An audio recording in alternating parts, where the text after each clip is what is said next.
पंजाबी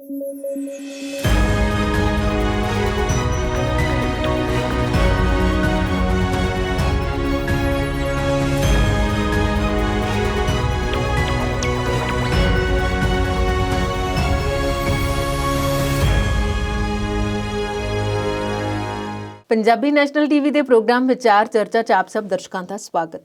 अज दे मुद्दे फसल की सीधी अदायगी का रेड़का बरकरार, ढींडसा ते ब्रह्मपुरा धड़े च की होवेगा एका ते सिख नौजवान की एक बहादरी की नवी मिसाल। इन्हां मुद्दों तो इलावा कुछ होर मुद्दे विचारांगे अज दे प्रोग्राम च अपने माहिर मेहमान दे नाल। ते साडे नाल स्टूडियो च मौजूद ने अवतार सिंह शेरगिल जी। अवतार सिंह शेरगिल जी, तुहाडा बहुत बहुत स्वागत। धन्यवाद जी। अवतार जी, सब तो पहला मुद्दे ते आ जाइए, खेती वाले मुद्दे ते ही। खेती का मुद्दा इस वेले वाढी का सीजन शुरू हो चुका है, किसानों को इंतजार है, मंडी च फसल लैके जानी है, पंजाब सरकार तैयार है, केंद्र सरकार नाल रेड़का बरकरार है। ये रेड़का किवें निबड़ेगा, ये बारे थोड़ा जिहा चानना पाओ। बिल्कुल जी, रेड़का तो काफ़ी लंबे समय तो कई मुद्दों तो लैके आ, पर केंद्र सरकार नवें तो नवा एक होर मुद्दा जोड़ दिंदी आ के, ਜਿਹੜਾ ਕਿ ਇਹ ਲੱਗਦਾ ਵੇ ਜਿਵੇਂ ਹੁਣ ਪਹਿਲਾ ਰੇੜਕਾ ਜਿਹੜਾ ਉਹ ਚੱਲਣ ਡਿਆ ਸੀ ਉਹ ਕਿੱਥੇ ਕੁ ਪਹੁੰਚਿਆ, ਹਜੇ ਕੋਈ ਉਮੀਦ ਨਹੀਂ ਉਹਦੀ ਕਿ ਨਿਬੜਦਾ ਕਿ ਨਹੀਂ ਨਿਬੜਦਾ। ਨਵਾਂ ਰੇੜਕਾ ਇੱਕ ਹੋਰ ਸ਼ੁਰੂ ਕਰ ਦਿੰਦੀ ਆ ਤੇ ਉਹਦੇ ਵਿੱਚ ਹੀ ਘੁੰਮਣ ਘੇਰੀ ਦੇ ਵਿੱਚ ਪਾ ਕੇ ਭੰਬਲ ਭੂਸਾ ਪਾਈ ਰੱਖਣਾ ਕੇਂਦਰ ਦਾ ਕੰਮ ਬਣ ਗਿਆ ਆ। ਹੁਣ ਜਿਹੜੀ ਸਿੱਧੀ ਅਦਾਇਗੀ ਦਾ ਕੰਮ ਆ, ਹੁਣ ਇੱਕ ਪਾਸੇ ਤਾਂ ਕਣਕ ਦੀ ਫਸਲ ਤਿਆਰ ਹੋਈ ਪਈ ਆ, ਵਾਢੀ ਬੇਸ਼ੱਕ ਚੱਲਣ ਵਾਲੀ ਹੀ ਚੱਲ ਵੀ ਪਈ ਆ, ਮੰਡੀਆਂ ਦੇ ਵਿੱਚ ਕਣਕ ਆਉਣੀ ਵੀ ਸ਼ੁਰੂ ਹੋ ਗਈ ਆ, ਖੰਨੇ ਦੇ ਮੰਡੀ ਦੇ ਵਿੱਚ ਕਣਕ ਪਹੁੰਚ ਗਈ ਆ, ਪਰ ਖਰੀਦ ਜਿਹੜੀ ਆ ਪੰਜਾਬ ਸਰਕਾਰ ਨੇ ਕਰੋਨਾ ਕਰਕੇ 10 ਦਿਨ ਲੇਟ ਕੀਤੀ ਸੀ। ਉਹਦੇ ਲਈ ਵੀ ਕੇਂਦਰ ਸਰਕਾਰ ਜਿਹੜੀ ਪੰਜਾਬ ਦੇ ਉੱਤੇ ਸਿੱਟ ਰਹੀ ਆ ਵੀ ਤੁਸੀਂ ਜਿਹੜੇ ਕੇਂਦਰ ਦੇ ਰੂਲ ਆ ਜਾਂ ਕੇਂਦਰ ਦੀ ਹਦਾਇਤਾਂ ਨੂੰ ਚੰਗੀ ਤਰ੍ਹਾਂ ਮੰਨਦੇ ਨਹੀਂ। ਹੁਣ ਬਹਾਨਾ ਤਾਂ ਉਹਨਾਂ ਨੂੰ ਇਹ ਦਿੱਤਾ ਗਿਆ ਸੀਗਾ ਵੀ ਕਰੋਨਾ ਕਰਕੇ 10 ਦਿਨ ਲੇਟ ਕਰਦੇ ਆ। ਪਿਛਲੇ ਸਾਲ ਵੀ ਕਰੋਨਾ ਦੇ ਵਿੱਚ ਹੀ ਕਣਕ ਚੱਕ ਹੋਈ ਸੀ, ਝੋਨਾ ਵੀ ਚੱਕ ਹੋਇਆ ਸੀਗਾ, ਮੰਡੀਕਰਨ ਦੇ ਵਿੱਚ ਕਈ ਤਰ੍ਹਾਂ ਦੀਆਂ ਪ੍ਰੋਟੋਕੋਲ ਸੀਗੀਆਂ, ਗਾਈਡਲਾਈਨ ਨੂੰ ਫੋਲੋ ਕਰਕੇ ਚਲੋ ਫਸਲ ਦੀ ਵਧੀਆ ਤਰੀਕੇ ਨਾਲ ਚੁਕਾਈ ਹੋ ਗਈ ਸੀ। ਹੁਣ ਫਿਰ ਜਦੋਂ ਕਰੋਨਾ ਦੇ ਵੱਧ ਰਹੇ ਕੇਸਾਂ ਦੇ ਵਿੱਚ ਮੰਡੀ ਦੀ ਸਿਸਟਮ ਸ਼ੁਰੂ ਹੋਣ ਵਾਲਾ ਆ, ਕਣਕ ਦੀ ਖਰੀਦ ਸ਼ੁਰੂ ਹੋਣ ਲਈ ਆ, ਤਾਂ ਉਹਦੇ ਵਿੱਚ ਵੀ ਸਾਰੀਆਂ ਹਦਾਇਤਾਂ ਨੂੰ ਦੇਖਣਾ ਪਊਗਾ ਵੀ ਉੱਥੇ ਕਿਸੇ ਤਰੀਕੇ ਨਾਲ ਕਿਸੇ ਨੂੰ ਪਰੇਸ਼ਾਨੀ ਨਾ ਆਵੇ। ਮਜ਼ਦੂਰ ਵੀ ਬਹੁਤ ਹੁੰਦੇ ਆ, ਕਿਸਾਨ ਵੀ ਵੱਖ-ਵੱਖ ਪਿੰਡਾਂ 'ਚੋਂ ਆਉਂਦੇ ਆ, ਉੱਥੇ ਆੜ੍ਹਤੀ ਆ, ਕਈ ਤਰ੍ਹਾਂ ਦੇ ਲੋਕ ਹੁੰਦੇ ਆ ਉੱਥੇ। ਉਹਦੇ ਲਈ ਵੀ ਕੇਂਦਰ ਕਹਿੰਦਾ ਵੀ ਸੂਬਾ ਸਰਕਾਰ ਜਿਹੜੀ ਸਾਡੀ ਮੰਨਦੀ ਨਹੀਂ ਹੈ। ਇੱਕ ਪਾਸੇ ਤਾਂ ਉਹ ਕਹਿੰਦਾ ਵੀ ਸਾਡੀ ਅਦਾਇਗੀ ਸਿੱਧੀ ਵਾਲੇ ਕੰਮ 'ਚ ਨਹੀਂ ਮੰਨਦੀ, ਦੂਜੇ ਪਾਸੇ ਖਰੀਦ ਦਾ ਟਾਈਮ ਵੀ ਇਹਨਾਂ ਨੇ ਅੱਗੇ ਵਧਾ ਲਿਆ। ਤੇ ਜੇ ਇਹਨਾਂ ਨੂੰ ਕਹੀਏ ਵੀ ਤੁਹਾਡੇ ਆਪ ਦੇ ਸੂਬੇ ਜਿੱਥੇ ਤੁਹਾਡੀ ਸਰਕਾਰ ਆ ਹਰਿਆਣੇ ਦੇ ਵਿੱਚ, ਉੱਥੇ ਖਰੀਦ ਸ਼ੁਰੂ ਹੋਈ ਨੂੰ ਵੀ ਹੋ ਗਏ 6-7 ਦਿਨ, ਤੇ ਉੱਥੇ ਐਡਾ ਕਿਹੜਾ ਮਾਰਕਾ ਮਾਰ ਲਿਆ ਜਿਹੜਾ ਉਹਨਾਂ ਨੇ ਕੋਈ ਖਰੀਦ ਕਰ ਲਿਆ। ਫਿਰ ਵੀ ਉਹਨਾਂ ਨੂੰ ਯੂ ਟਰਨ ਲੈਣਾ ਹੀ ਪਿਆ ਤੇ ਜਿਹੜਾ ਉਹਨਾਂ ਨੇ ਰਜਿਸਟ੍ਰੇਸ਼ਨ ਸ਼ੁਰੂ ਕੀਤੀ ਸੀਗੀ ਵੀ ਮੇਰੀ ਫਸਲ ਮੇਰਾ ਬਿਊਰਾ ਤੇ ਉਹਦੇ ਜਿਹੜਾ ਪੋਰਟਲ ਬਣਿਆ ਸੀ ਉਹਤੇ ਤੇ ਰਜਿਸਟ੍ਰੇਸ਼ਨ ਕਰਕੇ ਕਿਸਾਨ ਨੂੰ ਮੈਸੇਜ ਆਊਗਾ, ਫਿਰ ਹੀ ਉਹ ਫਸਲ ਟਰਾਲੀ ਕਣਕ ਦੀ ਮੰਡੀ ਲੈ ਕੇ ਆਊਗਾ। ਉਹ ਜਦੋਂ ਸਾਰਾ ਇਹਦੇ ਵਿੱਚ ਰੋਲ ਘਚੋਲਾ ਪੈ ਗਿਆ ਵੀ ਕਿਸੇ ਨੂੰ ਮੈਸੇਜ ਆਇਆ ਕਿਸੇ ਨੂੰ ਨਹੀਂ ਆਇਆ, ਤੇ ਜਦੋਂ ਵਿਰੋਧ ਹੋਣ ਲੱਗ ਪਿਆ ਤੇ ਮੁੜ ਕੇ ਉਹਨਾਂ ਨੇ ਫਿਰ ਉਹੀ ਪੁਰਾਣੀ ਪ੍ਰਣਾਲੀ ਸ਼ੁਰੂ ਕਰ ਦਿੱਤੀ ਤੇ ਹੁਣ ਰਜਿਸਟ੍ਰੇਸ਼ਨ ਦੀ ਲੋੜ ਨਹੀਂ। ਤੇ ਤੁਹਾਡੇ ਆਪ ਦੇ ਸੂਬੇ ਦੇ ਵਿੱਚ ਹੀ ਇਹ ਹਾਲ ਆ ਸਿੱਧੀ ਅਦਾਇਗੀ ਦਾ, ਜੋ ਵੀ ਤੁਸੀਂ ਡਿਜੀਟਲਾਈਜੇਸ਼ਨ ਕਰਦੇ ਆ, ਤੇ ਫਿਰ ਪੰਜਾਬ ਸਰਕਾਰ ਦੇ ਉੱਤੋਂ ਜਾਂ ਪੰਜਾਬ ਤੋਂ ਤੁਹਾਨੂੰ ਕਿਵੇਂ ਆਸ ਰੱਖਣੀ ਚਾਹੀਦੀ ਆ ਜਿੱਥੇ ਹਾਲੇ ਤੱਕ ਕੋਈ ਕੰਮ ਬਹੁਤੀ ਸਹੀ ਤਰੀਕੇ ਨਾਲ ਸ਼ੁਰੂ ਨਹੀਂ ਹੋਇਆ। ਤੇ ਹੁਣ ਉੱਥੇ ਗੱਲ ਆ ਜਾਂਦੀ ਹੈ ਵੀ ਸਿੱਧੀ ਅਦਾਇਗੀ ਨੂੰ ਲੈ ਕੇ ਕੇਂਦਰ ਨੇ ਇੱਕ ਵਾਰ ਫਿਰ ਸੂਬਾ ਸਰਕਾਰ ਨੂੰ ਸਾਫ਼ ਕਿਹਾ ਵੀ ਅਦਾਇਗੀ ਹੋਣੀ ਤਾਂ ਸਿੱਧੀ ਹੀ ਹੋਣੀ, ਨਹੀਂ ਤਾਂ ਨਹੀਂ ਹੋਣੀ। ਇਸ ਦੌਰਾਨ ਹੀ ਰਿਜ਼ਰਵ ਬੈਂਕ ਨੇ CCL ਵੀ ਜਾਰੀ ਕਰ ਦਿੱਤਾ। 21,500 ਕਰੋੜ ਦਾ 31,000 ਕਰੋੜ ਮੰਗਿਆ ਸੀਗਾ, ਉਹਦੇ ਲਈ ਬਾਕੀ ਚਲੋ ਰਹਿੰਦੇ ਸੀਜ਼ਨ ਦੇ ਵਿੱਚ 105 ਲੱਖ ਟਨ ਦੇ ਕਰੀਬ ਜਿਹੜੀ ਕਣਕ ਆ ਇੰਨੇ ਪੈਸੇ 'ਚ ਖਰੀਦ ਹੋਣ ਲਈ ਪੰਜਾਬ ਸਰਕਾਰ ਦਾ ਟੀਚਾ ਹੈ। ਪਰ ਇਸ ਤੋਂ ਵੀ ਵੱਧ 132 ਲੱਖ ਟਨ ਦਾ ਟੀਚਾ ਰੱਖਿਆ ਹੈ ਕਣਕ ਦਾ, ਜਿਹੜਾ ਕਿ ਇਸ ਸੀਜ਼ਨ ਦੇ ਵਿੱਚ ਹੋਣਾ ਆ। ਉਹਦੇ ਲਈ ਜਿਹੜੀ ਹੋਰ ਜਿਹੜੀ ਲਿਮਿਟ ਆ ਪੈਸੇ ਜਿਹੜੇ ਆ ਉਹ ਬਾਅਦ 'ਚ ਵੀ ਕਈ ਵਾਰੀ ਭੇਜ ਦਿੰਦਾ ਹੁੰਦਾ ਆ। ਪਰ ਮਸਲਾ ਉੱਥੇ ਖੜਦਾ ਹੈ ਵੀ ਹੁਣ ਜਦੋਂ ਕਿਸਾਨ ਵੀ ਤਿਆਰ ਨਹੀਂ ਹੈ, ਪੰਜਾਬ ਸਰਕਾਰ ਵੀ ਤਿਆਰ ਨਹੀਂ ਹੈ, ਤੁਹਾਡਾ ਆਪ ਦਾ ਸਿਸਟਮ ਵੀ ਤਿਆਰ ਨਹੀਂ ਹੈ, ਤਾਂ ਫਿਰ ਉਹਦੇ ਵਿੱਚ ਸਿੱਧੀ ਅਦਾਇਗੀ ਜਾਊ ਕਿਵੇਂ? ਤੁਹਾਡੇ ਕੋਲ ਰਿਕਾਰਡ ਹੈ ਨਹੀਂ, ਪੂਰੀ ਤਰ੍ਹਾਂ ਅਪਲੋਡ ਨਹੀਂ ਹੋਇਆ ਕਿ ਇਹਦੇ ਨਾਂ ਤੇ ਕਿੰਨੀ ਜ਼ਮੀਨ ਆ, ਕਿਹਦੇ ਨਾਂ ਤੇ ਕੌਣ ਕਾਸ਼ਤ ਕਰ ਰਿਹਾ, ਕੌਣ ਬੰਦਾ ਆ, ਕਿਹਨੂੰ ਜਾਣੀ ਆ, ਕਿੱਦਾਂ ਜਾਣੀ ਆ। ਇਹਦਾ ਅਜੇ ਪੂਰੀ ਤਰ੍ਹਾਂ ਸਿਸਟਮ ਤਿਆਰ ਨਹੀਂ ਹੋਇਆ, ਤਾਂ ਆਪਾਂ ਉਸੇ ਗੱਲ ਨੂੰ ਲੈ ਕੇ ਕਿਉਂ ਅੜੇ ਆ ਵੀ ਨਹੀਂ ਜੀ ਸਿੱਧੀ ਅਦਾਇਗੀ ਹੀ ਕਰਨੀ। ਤੇ ਜੇ ਤੁਹਾਨੂੰ ਲੱਗਦਾ ਵੀ ਤੁਸੀਂ ਜਿਹੜਾ 1.5-2 ਸਾਲ ਕਿਸਾਨਾਂ ਨੂੰ ਦੇ ਰਹੇ ਸੀਗੇ ਉਹ ਕਿਸਾਨਾਂ ਨੇ ਮੰਨਿਆ ਨਹੀਂ, ਹੁਣ ਤੁਹਾਨੂੰ ਪੰਜਾਬ ਸਰਕਾਰ ਕਹਿ ਰਹੀ ਆ 1 ਸਾਲ 1.5 ਸਾਲ ਹੀ ਹੋਰ ਅੱਗੇ ਪਾ ਦਿਓ, ਤਾਂ ਗੱਲ ਉੱਥੇ ਆ ਜਾਂਦੀ ਤੁਸੀਂ ਵੀ ਨਹੀਂ ਮੰਨ ਰਹੇ ਉਹਨਾਂ ਦੀ। ਵੀ ਅਸੀਂ ਪਹਿਲਾਂ ਬਹੁਤ ਸਮਾਂ ਦੇ ਦਿੱਤਾ, ਹੁਣ ਅੱਗੇ ਹੋਰ ਸਮਾਂ ਨਹੀਂ ਦੇਣਾ। ਇਹ ਸਾਰਾ ਕੁਝ ਆ ਮੈਨੂੰ ਲੱਗਦਾ ਵੀ ਕਿਸਾਨਾਂ ਨੂੰ ਜਿਹੜਾ ਅੰਦੋਲਨ ਦੀ ਆੜ ਦੇ ਵਿੱਚ ਕਿਸਾਨਾਂ ਨੂੰ ਪਰੇਸ਼ਾਨ ਕਰਨ ਦਾ ਆ। ਪੰਜਾਬ ਸਰਕਾਰ ਨੂੰ ਤਾਂ ਪਰੇਸ਼ਾਨ ਕਰਨ ਦਾ ਵੀ ਤੁਸੀਂ ਕਿਸਾਨਾਂ ਦਾ ਸਮਰਥਨ ਕਰ ਰਹੇ ਆ, ਵੀ ਸਾਥ ਪਹਿਲੇ ਦਿਨ ਤੋਂ ਦੇ ਰਹੇ ਆ। ਇਹ ਸਾਰਾ ਕੁਝ ਇਹਦੇ ਵਿੱਚ ਪਿਸ ਰਿਹਾ। ਜਿਹੜਾ ਸਭ ਤੋਂ ਵੱਧ ਜਿਹੜਾ ਪਰੇਸ਼ਾਨ ਹੋ ਰਿਹਾ ਉਹ ਕਿਸਾਨ ਹੀ ਹੈ, ਕਿਉਂਕਿ ਹੁਣ ਅੰਦੋਲਨ ਵੀ ਚੱਲਣਾ ਆ। ਅੰਦੋਲਨ ਦੇ ਵਿੱਚੋਂ ਆ ਕੇ ਉਹਨਾਂ ਦੇ ਜੇ ਪਰਿਵਾਰ ਦੇ ਮੈਂਬਰ ਆ ਤੇ ਇੱਕ ਅੱਧਾ ਪਿੱਛੇ ਆ ਕੇ ਫਸਲ ਵੀ ਸਾਂਭਣੀ ਆ। ਫਸਲ ਸਾਂਭਣ ਤੋਂ ਬਾਅਦ ਛੇਤੀ ਬਾਅਦ ਫਿਰ ਤਿਆਰ ਖੇਤ ਕਰਨੇ ਆ, ਨਵੀਂ ਫਸਲ ਵੀ ਬੀਜਣੀ ਆ। ਇਸ ਗੱਲ ਨੂੰ ਬਿਲਕੁਲ ਵੀ ਦਰਕਨਾਰ ਕਰਕੇ ਕੇਂਦਰ ਸਰਕਾਰ ਨੇ ਆਪਣੀ ਅੜੀ ਤੇ ਕਾਇਮ ਆ ਵੀ ਅਸੀਂ ਜੋ ਕਹਿਤਾ ਉਹ ਕਹਿ ਦਿੱਤਾ, ਇਸ ਤੋਂ ਟਸ ਤੋਂ ਮਸ ਪਿੱਛੇ ਨਹੀਂ ਹੋਣਾ। ਇਸ ਦੇ ਉਲਟ ਇਹਨਾਂ ਦੇ ਆਪਣੇ ਭਾਜਪਾ ਦੇ ਆਗੂ ਵੀ ਕਹਿ ਰਹੇ ਆ ਵੀ ਇਹ ਸਿਸਟਮ ਐਡੀ ਛੇਤੀ ਪੰਜਾਬ 'ਚ ਲਾਗੂ ਹੋਣ ਵਾਲਾ ਨਹੀਂ, ਇਹਦੇ ਲਈ ਅਸੀਂ ਵੀ ਜਾ ਕੇ ਵਫਦੀ ਤੌਰ ਤੇ ਮਿਲਾਂਗੇ। ਜੇ ਆਪਾਂ ਗੱਲ ਕਰੀਏ ਹਰਜੀਤ ਗਰੇਵਾਲ ਹੁਣੀ, ਉਹ ਵੀ ਮੈਨੂੰ ਲੱਗਦਾ ਪਹਿਲੀ ਵਾਰੀ ਇਸ ਗੱਲ ਤੇ ਬੋਲੇ ਆ ਵੀ ਨਹੀਂ ਇਹ ਥੋੜਾ ਜਿਹਾ ਸਮਾਂ ਚਾਹੀਦਾ, ਇਹਨੂੰ 1 ਸਾਲ 2 ਸਾਲ ਹੋਰ ਅੱਗੇ ਪਾ ਦੇਣ ਤਾਂ ਚੰਗੀ ਗੱਲ ਆ। ਵੀ ਮੈਂ ਖੁਦ ਵੀ ਇੱਕ ਵਫਦ ਦੇ ਤੌਰ ਤੇ ਵਫਦ ਦੀ ਅਗਵਾਈ ਕਰਕੇ ਪੀਯੂਸ਼ ਗੋਇਲ ਹੋਣਾ ਨੂੰ ਮਿਲੂੰਗਾ ਜਾ ਕੇ।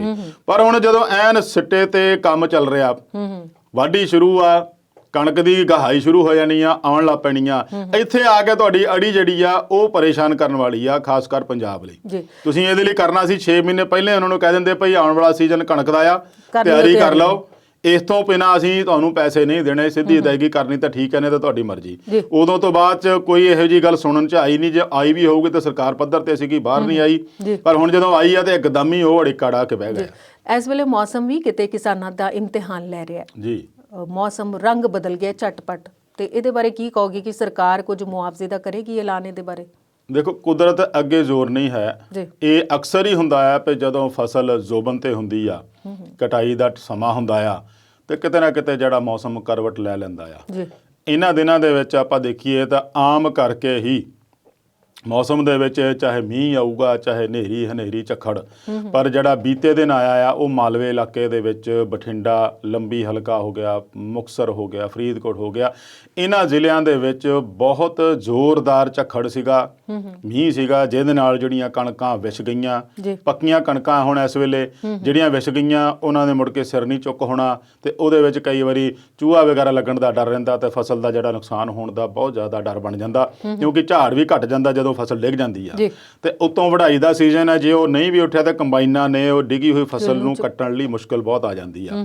ਸੋ ਇਹ ਕਹਿ ਲਈਏ ਵੀ ਰੱਬ ਵੀ ਇਮਤਿਹਾਨ ਲੈ ਰਿਹਾ ਕਿਸਾਨਾਂ ਦਾ, ਵੀ ਜਿਵੇਂ ਕੇਂਦਰ ਸਰਕਾਰ ਲੈ ਰਹੀ ਆ, ਪਰ ਰੱਬ ਅੱਗੇ ਜ਼ੋਰ ਨਹੀਂ ਹੁੰਦਾ। ਉਹ ਸ਼ਾਇਦ ਆਪਣੇ ਪੱਖੋਂ ਸਹੀ ਕਰਦਾ ਹੋਊਗਾ, ਆਪਾਂ ਨੂੰ ਲੱਗਦਾ ਵੀ ਉਹ ਸਾਡੇ ਲਈ ਮਾੜਾ ਕਰ ਰਿਹਾ, ਪਰ ਉਹਦੀਆਂ ਉਹੀ ਜਾਣਦਾ। ਪਰ ਫਿਰ ਵੀ ਨੁਕਸਾਨ ਜਿਹੜਾ ਕਿਸਾਨਾਂ ਦਾ ਹੁੰਦਾ ਉਹਦੀ ਪੂਰਤੀ ਲਈ ਜਿਵੇਂ ਪਹਿਲਾਂ ਵੀ ਹੁੰਦਾ ਰਿਹਾ ਵੀ ਗਿਰਦਾਵਰੀਆਂ ਦੇ ਹੁਕਮ ਦੇ ਦਿੱਤੇ ਜਾਂਦੇ ਆ। ਪੰਜਾਬ ਸਰਕਾਰ ਵੱਲੋਂ ਵੀ, ਸੈਂਟਰ ਵੱਲੋਂ ਵੀ ਕਈ ਵਾਰੀ ਜ਼ਿਆਦਾ ਬਹੁਤ ਨੁਕਸਾਨ ਹੋ ਜਾਏ ਤਾਂ ਫਿਰ ਉਹਨਾਂ ਵੱਲੋਂ ਵੀ ਕਿਤੇ ਐਲਾਨ ਕੀਤਾ ਜਾਂਦਾ, ਪਰ ਪਿੱਛੇ ਜੇ ਆਪਾਂ ਦੇਖੀਏ ਤੇ ਐਲਾਨ ਹੀ ਰਹਿ ਗਏ ਹੁੰਦੇ ਆ। ਬਹੁਤੇ ਕਿਸਾਨਾਂ ਨੂੰ ਮੈਨੂੰ ਲੱਗਦਾ ਨਹੀਂ ਵੀ ਉਹਨਾਂ ਨੂੰ ਫਸਲ ਦੀ ਖਰਾਬੀ ਦਾ ਕਿਤੇ ਵੀ ਮੁਆਵਜ਼ਾ ਸਹੀ ਤਰੀਕੇ ਨਾਲ ਮਿਲਦਾ ਹੋਇਆ। ਜੇ ਮਿਲਿਆ ਵੀ ਤਾਂ ਬਹੁਤ ਲੇਟ, ਕਿਉਂਕਿ ਫਸਲ ਹੁਣ ਖਰਾਬ ਹੋਈ ਆ, ਅਗਲੀ ਫਸਲ ਵਾਸਤੇ ਕਿਸਾਨ ਨੂੰ ਪੈਸੇ ਚਾਹੀਦੇ ਹੁੰਦੇ ਆ, ਤੇ ਜੇ ਹੁਣ ਦੀ ਫਸਲ ਖਰਾਬੀ ਦਾ ਮੁਆਵਜ਼ਾ ਸਮੇਂ ਸਿਰ ਰਹਿੰਦਿਆਂ ਹੁਣ ਮਿਲ ਜਾਵੇ ਤਾਂ ਉਹ ਕੰਮ ਆ ਜਾਊਗਾ ਉਹਦੇ ਅਗਲੀ ਫਸਲ ਲਈ। ਤੇ ਜੇ ਉਹ ਮਿਲਣਾ ਹੀ ਉਹਨੂੰ 6-7 ਮਹੀਨੇ ਬਾਅਦ ਆ ਤਾਂ ਫਿਰ ਤਾਂ ਜਿਹੋ ਜਿਹਾ ਮਿਲਿਆ ਜਿਹੋ ਜਿਹਾ ਨਾ ਮਿਲਿਆ ਇੱਕੋ ਬਰਾਬਰ ਆ। ਸੋ ਇਹ ਜਿਹੜੀ ਫਸਲ ਹੁਣ ਤਬਾਹ ਹੋਈ ਆ, ਆਪਣੇ ਦੁਆਬਾ ਇਲਾਕੇ 'ਚ ਘਟਿਆ ਥੋੜਾ ਜਿਹਾ, ਪਰ ਮਾਲਵੇ 'ਚ ਜ਼ਿਆਦਾ ਨੁਕਸਾਨ ਹੈ। ਜੋ ਰਿਪੋਰਟਾਂ ਆਈਆਂ ਉੱਥੇ ਤਾਂ ਬਿਜਲੀ ਦੇ ਖੰਭੇ ਤੱਕ ਉੱਡ ਗਏ, ਇੱਥੋਂ ਤੱਕ ਕਿ ਰੋਡ ਦੇ ਉੱਤੇ ਚੱਲਦੇ ਸੀ, ਝੱਖੜ ਬਹੁਤ ਜ਼ੋਰ ਨਾਲ ਸੀ, ਜਿਹਦੇ ਵਿੱਚ ਕਈਆਂ ਦੇ ਨੁਕਸਾਨ ਹੋਣ ਦੀ ਗੱਲ ਆ। ਪਰ ਜਾਨੀ ਨੁਕਸਾਨ ਤੋਂ ਬਚਾਅ ਹੋ ਗਿਆ, ਪਰ ਬਿਜਲੀ ਦੇ ਖੰਭੇ ਟੁੱਟ ਜਾਣਾ, ਬਿਜਲੀ ਦੀ ਸਪਲਾਈ ਟੁੱਟ ਜਾਣਾ, ਉਹਦੇ ਨਾਲ ਜੇ ਘਰਾਂ ਦੀ ਬੱਤੀ ਵੀ ਖਰਾਬ ਹੋਈ ਆ ਤੇ ਨਾਲ ਦੀ ਨਾਲ ਮੋਟਰਾਂ ਦੀ ਲਾਈਟ ਦਾ ਵੀ ਨੁਕਸਾਨ ਹੋਇਆ ਹੋਊਗਾ। ਇਸ ਸਾਰੇ ਦਾ ਜਿਹੜਾ ਅਸੈਸਮੈਂਟ ਲਾਉਣਾ ਪਊਗਾ ਸਰਕਾਰ ਨੂੰ। ਇਹ ਗੱਲ ਠੀਕ ਹੈ ਵੀ ਪੰਜਾਬ ਸਰਕਾਰ ਵੀ ਇਹਦੀ ਗਰਦਾਵਰੀ ਸਪੈਸ਼ਲ ਕਰਵਾ ਦਿੰਦੀ ਹੁੰਦੀ ਆ, ਤੇ ਮੈਨੂੰ ਲੱਗਦਾ ਪਏ ਉਹ ਇੱਕ ਅੱਧੇ ਦਿਨ ਦੇ ਵਿੱਚ ਮੁੱਖ ਮੰਤਰੀ ਸਾਹਿਬ ਇਹਦਾ ਆਰਡਰ ਕਰ ਦੇਣ ਵੀ ਗਰਦਾਵਰੀ ਕੀਤੀ ਜਾਵੇ, ਤੇ ਉਹਦਾ ਫਿਰ ਅੰਦਾਜ਼ਾ ਮੁਲਾਂਕਣ ਕਰਕੇ ਪਤਾ ਲੱਗੂਗਾ ਵੀ ਕਿੰਨਾ ਕੁ ਨੁਕਸਾਨ ਹੋਇਆ। ਉਂਝ ਕਣਕ ਦੀ ਪੱਕੀ ਫਸਲ ਦੇ ਉੱਤੇ ਇਹੋ ਜਿਹੀ ਜਦੋਂ ਮਾਰ ਪੈਂਦੀ ਕੁਦਰਤ ਦੀ ਤੇ ਨੁਕਸਾਨ ਜ਼ਿਆਦਾ ਹੁੰਦਾ ਜੀ। ਤੇ ਅਵਤਾਰ ਜੀ, ਅਗਲਾ ਮੁੱਦਾ ਇਸੇ ਨਾਲ ਜੁੜਿਆ ਹੋਇਆ ਹੈ ਕਿ BT ਕਾਟਨ ਬੀਜਾਂ ਦਾ ਰੇਟ ਵੱਧ ਗਿਆ ਹੈ ਜੀ। ਇਹ ਕਿਸਾਨਾਂ ਤੇ ਦੂਜਾ ਹਮਲਾ ਹੈ, ਤੀਜਾ ਹਮਲਾ ਜਾਂ ਚੌਥਾ? ਇਹਦੇ ਬਾਰੇ ਤੁਸੀਂ ਦੱਸੋ। ਨਹੀਂ, ਇਹਦੇ ਵਿੱਚ ਗਿਣਤੀ ਕੋਈ ਨਹੀਂ ਜੀ ਕਿੰਨੇ ਕੁ ਹਮਲੇ ਆ। ਇਹ ਲਗਾਤਾਰ ਕਿਸਾਨਾਂ ਤੇ ਹੁੰਦੇ ਆ ਰਹੇ ਆ, ਕਿਸੇ ਤਰੀਕੇ ਨਾਲ ਹੀ ਪਰੇਸ਼ਾਨ ਕਰਨਾ ਆ ਉਹ ਕਰੀ ਜਾਂਦੇ ਆ। ਹੁਣ ਗੱਲ ਆ ਗਈ ਆ ਵੀ ਨਰਮੇ ਦੀ ਔਰ ਕਪਾਹ ਦੀ ਫਸਲ ਦੇ ਜਿਹੜੇ ਬੀਜ ਆ ਉਹ ਇੱਕਦਮ ਵਧਾ ਕੇ 37 ਰੁਪਏ ਦਾ ਇਜ਼ਾਫਾ ਕਰਤਾ ਚੁੱਪ ਚੁਪੀਤੇ, ਕਿਸੇ ਨੂੰ ਪਤਾ ਹੀ ਨਹੀਂ ਜੀ ਇਹ ਤਾਂ ਜਦੋਂ ਕਿਸਾਨ ਕੋਈ ਲੈਣ ਗਿਆ ਇੱਕ ਪੈਕਟ ਜਿਹੜਾ ਆ ਉਹ 730 ਰੁਪਏ ਦਾ ਸੀ ਪਹਿਲਾਂ, ਹੁਣ 767 ਰੁਪਏ ਦਾ ਹੋ ਗਿਆ। ਜੀ ਤੇ ਕਾਟਨ ਦੀ ਜਿਹੜੀ ਆ ਉਹ ਜ਼ਿਆਦਾ ਬਿਜਾਈ ਆ ਨਰਮੇ ਦੀ ਕਪਾਹ ਦੀ ਉਹ ਮਾਲਵਾ ਬੈਲਟ 'ਚ ਹੀ ਹੁੰਦੀ ਆ। ਜੀ ਤੇ ਜਦੋਂ ਇਸ ਬੀਜ ਦੇ ਹਿਸਾਬ ਨਾਲ ਜਦੋਂ ਉਹਨਾਂ ਦੀ ਫਸਲ ਨਿਕਲਣੀ ਆ ਤੇ ਉਦੋਂ ਦੇਖ ਲਿਓ ਉਹਨਾਂ ਦਾ ਮੁੱਲ ਕੀ ਪੈਣਾ। ਜੀ ਉਦੋਂ ਫਿਰ ਇਹਨਾਂ ਨੇ ਕਹਿਣਾ ਦੇਖੋ ਜੀ ਕਮਿਸ਼ਨ ਨੇ ਇੰਨੇ ਰੇਟ ਤੈਅ ਕੀਤਾ ਆ, ਅਸੀਂ ਇੰਨਾ ਦੇ ਸਕਦੇ ਆ, ਗਾਹਾਂ ਅੰਤਰਰਾਸ਼ਟਰੀ ਮੰਡੀ 'ਚ ਸਾਡਾ ਆਹ ਭਾਅ ਮਿਲਦਾ ਆ, ਇਹ ਤੋਂ ਵੱਧ ਦੇ ਨਹੀਂ ਸਕਦੇ ਆ। ਕੁੱਲ ਮਿਲਾ ਕੇ ਮਾਰ ਕਿਸਾਨ ਤੇ ਹੀ ਪਾਉਣੀ ਆ। ਜੀ ਬੀਜ ਪਹਿਲਾਂ ਮਹਿੰਗਾ ਕਰ ਦੇਣਾ, ਹੁਣ ਬੀਜ ਤੋਂ ਬਾਅਦ ਦੇਖਿਓ ਜਦੋਂ ਉਹਨਾਂ ਦੀ ਵਾਰੀ ਆਉਣੀ ਆ ਦਵਾਈਆਂ ਪਾਉਣ ਦੀ ਤੇ ਖਾਦ ਪਾਉਣ ਦੀ, ਤੇ ਫਿਰ ਉਹਦੇ ਵਿੱਚ ਵਾਰੀ ਆ ਜਾਣੀ ਪਈ ਹਾਂ ਵੀ ਇਹਦੀ ਵੀ ਹੁਣ ਜਿਹੜੀ ਰੇਟ ਆ ਵਧਾ ਦਿੱਤੇ ਆ। ਪਰ ਇਹ ਚੁੱਪ ਚੁਪੀਤੇ ਵਧਾ ਕੇ ਕਿਸਾਨਾਂ ਤੇ ਇੱਕ ਹੋਰ ਮਾਰ ਪਾਈ ਆ। ਕਿਸਾਨ ਪਹਿਲਾਂ ਹੀ ਡੁੱਬਿਆ ਹੋਇਆ, ਕਰਜ਼ਿਆਂ ਦੀ ਮਾਰ ਹੇਠ ਆ, ਉਹਨੂੰ ਕਿਸੇ ਪਾਸੇ ਚਾਰਾ ਲੱਭਦਾ ਨਹੀਂ, ਖੇਤੀ ਕਾਨੂੰਨਾਂ ਦਾ ਵਿਰੋਧ ਕਰ ਰਿਹਾ। ਉਹਨੂੰ ਲੱਗਦਾ ਵੀ ਮੈਂ ਅਗਲੀ ਜਿਹੜੀ ਮੇਰੀ ਭਵਿੱਖ ਦੀ ਜਿਹੜੀ ਹੈਗੀ ਆ ਗੱਲ ਸਾਡੀ ਉਹ ਰੁੜਦੀ ਦਿਸ ਰਹੀ ਆ, ਉਹਦੇ ਨਾਲ ਇਦਾਂ ਦੀ ਮਾਰ ਪਾਉਣੀ ਕਿਸਾਨ ਨੂੰ ਹੋਰ ਦੱਬਣ ਵਾਲੀ ਗੱਲ ਹੁੰਦੀ ਆ। ਤੇ ਅਵਤਾਰ ਜੀ ਇਸੇ ਮੁੱਦੇ ਤੇ ਦੁਬਾਰਾ ਗੱਲਬਾਤ ਕਰਦੇ ਹਾਂ ਪਰ ਬ੍ਰੇਕ ਤੋਂ ਬਾਅਦ।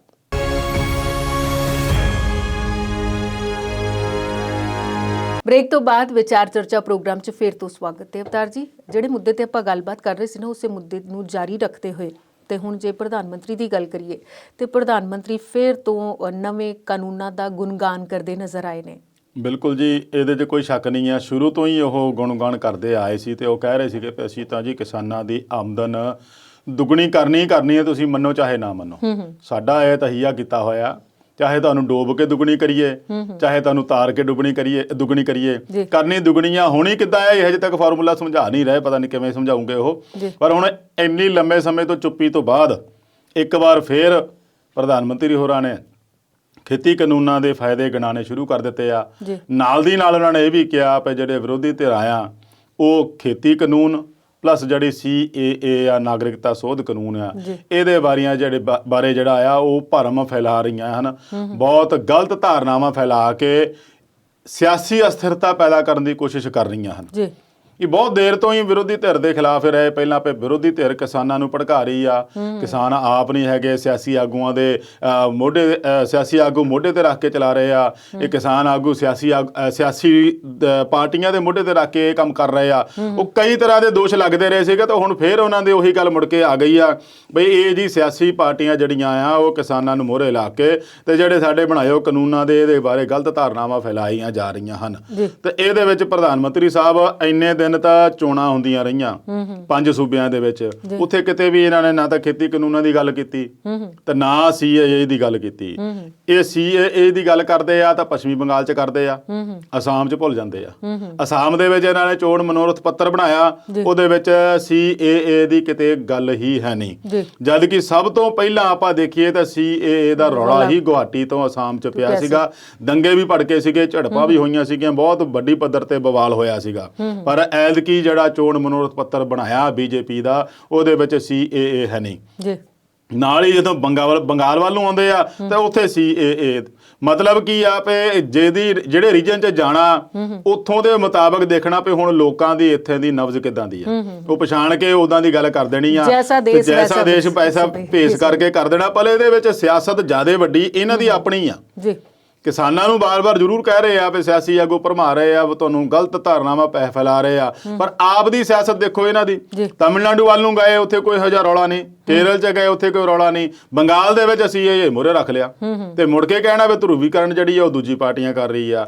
ਸੋ ਕਿਸਾਨਾਂ ਦੇ ਮਾਮਲੇ ਦੇ ਵਿੱਚ ਕੇਂਦਰ ਸਰਕਾਰ ਹਜੇ ਵੀ ਇਸ ਗੱਲ ਤੇ ਹੀ ਜ਼ੋਰ ਦੇ ਰਹੀ ਆ ਵੀ ਜਿਹੜੇ ਕਾਨੂੰਨ ਆ ਤੁਹਾਡੇ ਫਾਇਦੇ ਦੇ ਆ।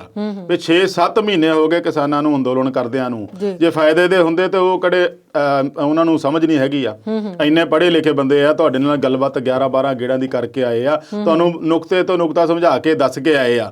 ਬਾਵਜੂਦ ਇਸ ਦੇ ਉਹਨਾਂ ਨੂੰ ਸਮਝ ਨਹੀਂ ਆ ਰਹੀ ਤਾਂ ਫਿਰ ਤੁਹਾਨੂੰ ਹੀ ਸਮਝ ਲੈਣਾ ਚਾਹੀਦਾ ਵੀ ਅਸੀਂ ਕੁਝ ਗਲਤ ਤਾਂ ਨਹੀਂ ਕਰ ਲਿਆ। ਕਿਤੇ ਨਾ ਕਿਤੇ ਪਹਿਲਾਂ ਇਹ ਮੰਨ ਲਿਆ ਸੀਗਾ ਵੀ ਲੱਗਦਾ ਅਸੀਂ ਕੁਛ ਇਹਦੇ ਵਿੱਚ ਸੋਧ ਕਰ ਲਈਏ, ਕਿਤੇ ਗਲਤੀ ਹੋ ਗਈ ਆ। ਫਿਰ ਉਹਨੂੰ ਉਸ ਤਰੀਕੇ ਨੂੰ ਲੈਣ ਲੱਗ ਪਏ ਨਹੀਂ ਜੇ ਅਸੀਂ ਸੋਧ ਕਰਨਾ ਮੰਨ ਗਏ ਆ ਤੇ ਇਹਦਾ ਮਤਲਬ ਇਹ ਨਹੀਂ ਵੀ ਅਸੀਂ ਕਾਨੂੰਨ ਗਲਤ ਬਣਾ ਰਹੇ ਆ। ਮਤਲਬ ਆਪਣੇ ਆਪ ਨੂੰ ਗਲਤ ਨਹੀਂ ਠਹਿਰਾਉਣਾ। ਇਹ ਇਹਨਾਂ ਦਾ ਇੱਕ ਪੱਕਾ ਹੀ ਏਜੰਡਾ ਆ ਵੀ ਜੋ ਅਸੀਂ ਕਰ ਲਿਆ ਉਹ ਪੱਕਾ ਹੀ ਕਰ ਲਿਆ, ਚਾਹੇ ਕਿਸੇ ਨੂੰ ਇਹ ਗੱਟੇ ਲੱਗੇ ਚਾਹੇ ਗੋਡੇ ਲੱਗੇ, ਸਾਨੂੰ ਉਹਦੇ ਨਾਲ ਕੋਈ ਮਤਲਬ ਨਹੀਂ ਹੈਗਾ। ਪਰ ਇਹ 2-3 ਪੁਆਇੰਟ ਜਿਹੜੇ ਹੋਏ ਆ ਯੂ ਟਰਨ ਵਾਲੇ, ਉਹ ਵੀ ਇਸੇ ਸਰਕਾਰ ਦੇ ਹੋਏ ਆ, ਹੋਏ 7 ਸਾਲ ਬਾਅਦ ਆ। ਨਹੀਂ ਤਾਂ ਅੱਜ ਤੱਕ ਜੋ ਵੀ ਇਹਨਾਂ ਸਰਕਾਰਾਂ ਨੇ ਬਣਾਏ ਆ, ਬੀਜੇਪੀ ਸਰਕਾਰ ਨੇ, ਉਹਦੇ ਤੋਂ ਕਦੀ ਵੀ ਯੂ ਟਰਨ ਲੈਣ ਵਾਲੀ ਗੱਲ ਨਹੀਂ ਆਈ। ਪਰ ਆ ਥੋੜੇ ਦਿਨਾਂ ਦੇ ਵਿੱਚ 2-3 ਮਾਮਲੇ ਇਦਾਂ ਦੇ ਆਏ ਜਿਹਦੇ 'ਚ ਯੂ ਟਰਨ ਲਿਆ, ਤਾਂ ਲੱਗਦਾ ਸੀਗਾ ਵੀ ਹੁਣ ਖੇਤੀ ਕਾਨੂੰਨਾਂ ਦੇ ਵਿੱਚ ਵੀ ਯੂ ਟਰਨ ਲੈਣਗੇ। ਪਰ ਜਦੋਂ ਲੰਮੀ ਚੁੱਪੀ ਤੋਂ ਬਾਅਦ ਪ੍ਰਧਾਨ ਮੰਤਰੀ ਹੋਰਾਂ ਨੇ ਫੇਰ ਇਹ ਕਹਿਤਾ ਕਿ ਨਹੀਂ ਜੀ, ਖੇਤੀ ਕਾਨੂੰਨ ਕਿਸਾਨਾਂ ਦੇ ਫਾਇਦੇ ਲਈ ਆ, ਅਸੀਂ ਕਿਸਾਨਾਂ ਨੂੰ ਤਰੱਕੀ ਦੇਖਣਾ ਚਾਹੁੰਦੇ ਆ। ਤੇ ਉਹਦੇ ਵਿੱਚ ਨਾਲ ਆਪਣੇ ਜਿਹੜੇ ਕੈਡਰ ਸੀ, ਭਾਜਪਾ ਦੇ ਵਰਕਰ ਸੀ, ਉਹਨਾਂ ਨੂੰ ਵੀ ਹਦਾਇਤਾਂ ਕੀਤੀਆਂ ਵੀ ਤੁਸੀਂ ਇਹਨਾਂ ਦਾ ਜਾ ਕੇ ਗੁਣਗਾਨ ਕਰੋ, ਇਹਨਾਂ ਦੀਆਂ ਜਿਹੜੀਆਂ ਗਲਤ ਧਾਰਨਾਵਾਂ ਫੈਲਾਈਆਂ ਜਾ ਰਹੀਆਂ ਉਹਨਾਂ ਨੂੰ ਕਾਊਂਟਰ ਕਰੋ, ਉਹਨਾਂ ਦੇ ਖਿਲਾਫ ਖੜੋ ਤੇ ਇਸ ਬਾਰੇ ਕਿਸਾਨਾਂ ਨੂੰ ਜਾਗਰੂਕ ਕਰੋ। ਹੁਣ ਕਿਵੇਂ ਕਰਨਗੇ ਜਾਗਰੂਕ, ਉਹ ਤੁਹਾਡੇ ਸਾਹਮਣੇ ਹੀ ਦਿਖਦਾ ਆਪਾਂ ਨੂੰ। ਉਸੇ ਮੁੱਦੇ ਵੱਲ ਆ ਰਹੇ ਹਾਂ ਕਿ ਕੱਲ ਭਾਜਪਾ ਨੇ ਆਪਣਾ ਸਥਾਪਨਾ ਦਿਵਸ ਮਨਾਇਆ ਜੀ, ਤੇ ਸਥਾਪਨਾ ਦਿਵਸ ਵੱਡੇ ਪੱਧਰ ਤੇ ਮਨਾਇਆ ਗਿਆ ਕਿ ਨਹੀਂ, ਇਹਦੇ ਬਾਰੇ ਪੂਰਾ ਮੀਡੀਆ 'ਚ ਰਿਪੋਰਟਾਂ ਹੈਗੀਆਂ ਨੇ। ਪਰ ਪੰਜਾਬ 'ਚ ਭਾਜਪਾ ਆਗੂ ਪਿੱਛੇ ਰਹੇ, ਉਹਦੀ ਵਜ੍ਹਾ ਕਿਸਾਨੀ ਮੁੱਦਾ ਹੈ ਕਿ ਕੁਝ ਹੋਰ ਵੀ ਹੈ? ਬਿਲਕੁਲ ਜੀ, ਇਹ ਵੱਡੇ ਪੱਧਰ ਤੇ ਐਤਕੀ ਨਹੀਂ ਮਨਾਇਆ ਗਿਆ। ਜਿਸ ਤਰੀਕੇ ਨਾਲ ਆਪਣਾ ਸਥਾਪਨਾ ਦਿਵਸ ਬੀਜੇਪੀ ਮਨਾਉਂਦੀ ਆ, ਉਹਦੇ ਵਿੱਚ ਬੇਸ਼ੱਕ ਇਹ ਇੱਕ ਕਾਰਨ ਤਾਂ ਕਰੋਨਾ ਲੈ ਸਕਦੇ ਆ ਵੀ ਕਰੋਨਾ ਕਰਕੇ ਇਕੱਠ ਨਹੀਂ ਹੋਣ ਦਿੱਤਾ, ਪਰ ਫਿਰ ਵੀ ਇਕੱਠ ਜਿਹੜਾ ਇਹ ਪਿਛਲੇ ਸਾਲ ਵੀ ਇਦਾਂ ਕਰ ਗਏ ਸੀਗੇ। ਸਥਾਪਨਾ ਦਿਵਸ ਪਿਛਲੇ ਸਾਲ ਵੀ ਮਨਾਇਆ ਸੀਗਾ, ਉਦੋਂ ਵੀ ਇਹ ਜਿਹੜਾ ਪ੍ਰਧਾਨ ਮੰਤਰੀ ਹੋਰਾਂ ਨੇ ਆਪਣੇ ਪਾਰਟੀ ਵਰਕਰਾਂ ਨੂੰ ਹਦਾਇਤਾਂ ਕੀਤੀਆਂ, ਉਹ ਪਾਰਟੀ ਦੇ ਸਥਾਪਨਾ ਦਿਵਸ ਮੌਕੇ ਹੀ ਵਰਚੁਅਲੀ ਸੰਬੋਧਨ ਵਿੱਚ ਹੀ ਕੀਤੀਆਂ ਵੀ ਤੁਸੀਂ ਇਹਨਾਂ ਦਾ ਜਾ ਕੇ ਕਿਸਾਨਾਂ ਨੂੰ ਦੱਸੋ, ਜਾਗਰੂਕ ਕਰੋ, ਸਰਕਾਰ ਦੀਆਂ ਪਾਲਿਸੀਆਂ ਕੀ ਆ, ਉਹਨਾਂ ਦੇ ਫਾਇਦੇ ਵਿੱਚ ਆ, ਸਾਰਾ ਕੁਝ ਉਹਨਾਂ ਨੂੰ ਦੱਸੋ ਜਾ ਕੇ, ਇਹ ਹਦਾਇਤਾਂ ਕੀਤੀਆਂ। ਪਰ ਇਹਦੇ ਨਾਲ ਆਪਾਂ ਦੇਖੀਏ ਤਾਂ ਪੰਜਾਬ ਦੇ ਵਿੱਚ ਸਥਾਪਨਾ ਦਿਵਸ ਜਿਹੜਾ ਉਹ ਚੋਰੀ ਛਿਪੇ ਹੀ ਮੰਨਦਾ ਰਿਹਾ। ਅੱਛਾ ਜੀ, ਬੀਜੇਪੀ ਵਾਲਿਆਂ ਦਾ। ਜੇ ਇਹਨਾਂ ਨੇ ਜਲੰਧਰ ਦੇ ਵਿੱਚ ਵੀ ਬੀਜੇਪੀ ਵਾਲਿਆਂ ਨੇ ਰੱਖਿਆ ਸੀ ਸਥਾਪਨਾ ਦਿਵਸ, ਤਾਂ ਉੱਥੇ ਕਈ ਆਗੂ ਪਹੁੰਚੇ ਹੀ ਨਹੀਂ, ਇਸ ਡਰ ਦੇ ਮਾਰੇ ਪਏ ਉੱਥੇ ਕਿਸਾਨ ਪਹੁੰਚ ਜਾਣੇ ਆ। ਫਿਰ ਇਹਨਾਂ ਆਗੂਆਂ ਨੂੰ ਝੰਡੇ ਦਿੱਤੇ ਗਏ ਸੀਗੇ ਵੀ ਤੁਸੀਂ ਆਪਦੇ ਘਰਾਂ ਤੇ ਵੀ ਲਾਉਣੇ ਆ, ਤੇ ਨਾਲ ਦੇ ਜਿਹੜੇ ਛੋਟੇ ਵਰਕਰ ਆ ਜਾਂ ਹੋਰ ਨਾਲ ਦੇ ਸਾਥੀ ਆ, ਕੈਡਰ ਆ ਜਿਹੜਾ, ਉਹਨਾਂ ਦੇ ਘਰਾਂ ਦੇ ਉੱਤੇ ਵੀ ਲਾਉਣੇ ਆ। ਫਿਰ ਨਾਲੇ ਵੀ ਹਦਾਇਤ ਸੀ ਵੀ ਗੱਡੀਆਂ ਤੇ ਵੀ ਲਾ ਕੇ ਲਿਆਉਣੇ ਆ। ਉਹਨਾਂ ਸਾਰਿਆਂ ਨੇ ਇਹਨਾਂ ਗੱਲਾਂ ਨੂੰ ਦਰਕਿਨਾਰ ਕਰਦਿਆਂ ਕਿਹਾ ਵੀ ਅਸੀਂ ਕੁੱਟ ਨਹੀਂ ਖਾਣੀ, ਵੀ ਸਾਨੂੰ ਪਤਾ ਵੀ ਮੋਹਰੇ ਘੇਰ ਲੈਣਾ, ਝੰਡੇ ਲੱਗੇ ਤਾਂ ਉਦਾਂ ਦੇਖ ਕੇ ਰਾਜੀ। ਮਤਲਬ ਕਹਿਣ ਦਾ ਉਹਨਾਂ ਨੇ ਕਈਆਂ ਨੇ ਤਾਂ ਬਹੁਤ ਜ਼ਰੂਰੀ ਕੰਮ ਕਹਿ ਕੇ ਬਹਾਨਾ ਬਣਾਤਾ ਵੀ ਸਾਤੋਂ ਬਈ ਮਜਬੂਰੀ ਬਸ ਪਹੁੰਚ ਨਹੀਂ ਹੋਇਆ, ਤੇ ਕਈਆਂ ਨੇ ਇਸ ਗੱਲ ਨੂੰ ਹੀ ਪਰੇ ਰਹਿਣ ਦੀ ਕੋਸ਼ਿਸ਼ ਕੀਤੀ ਆ ਵੀ ਨਾ ਹੀ ਜਾਈਏ ਤਾਂ ਚੰਗਾ ਆ। ਤੇ ਇਹ ਫਾਇਦੇ ਕਿਸ ਆਧਾਰ ਤੇ ਗਿਣਾ ਰਹੇ ਆ?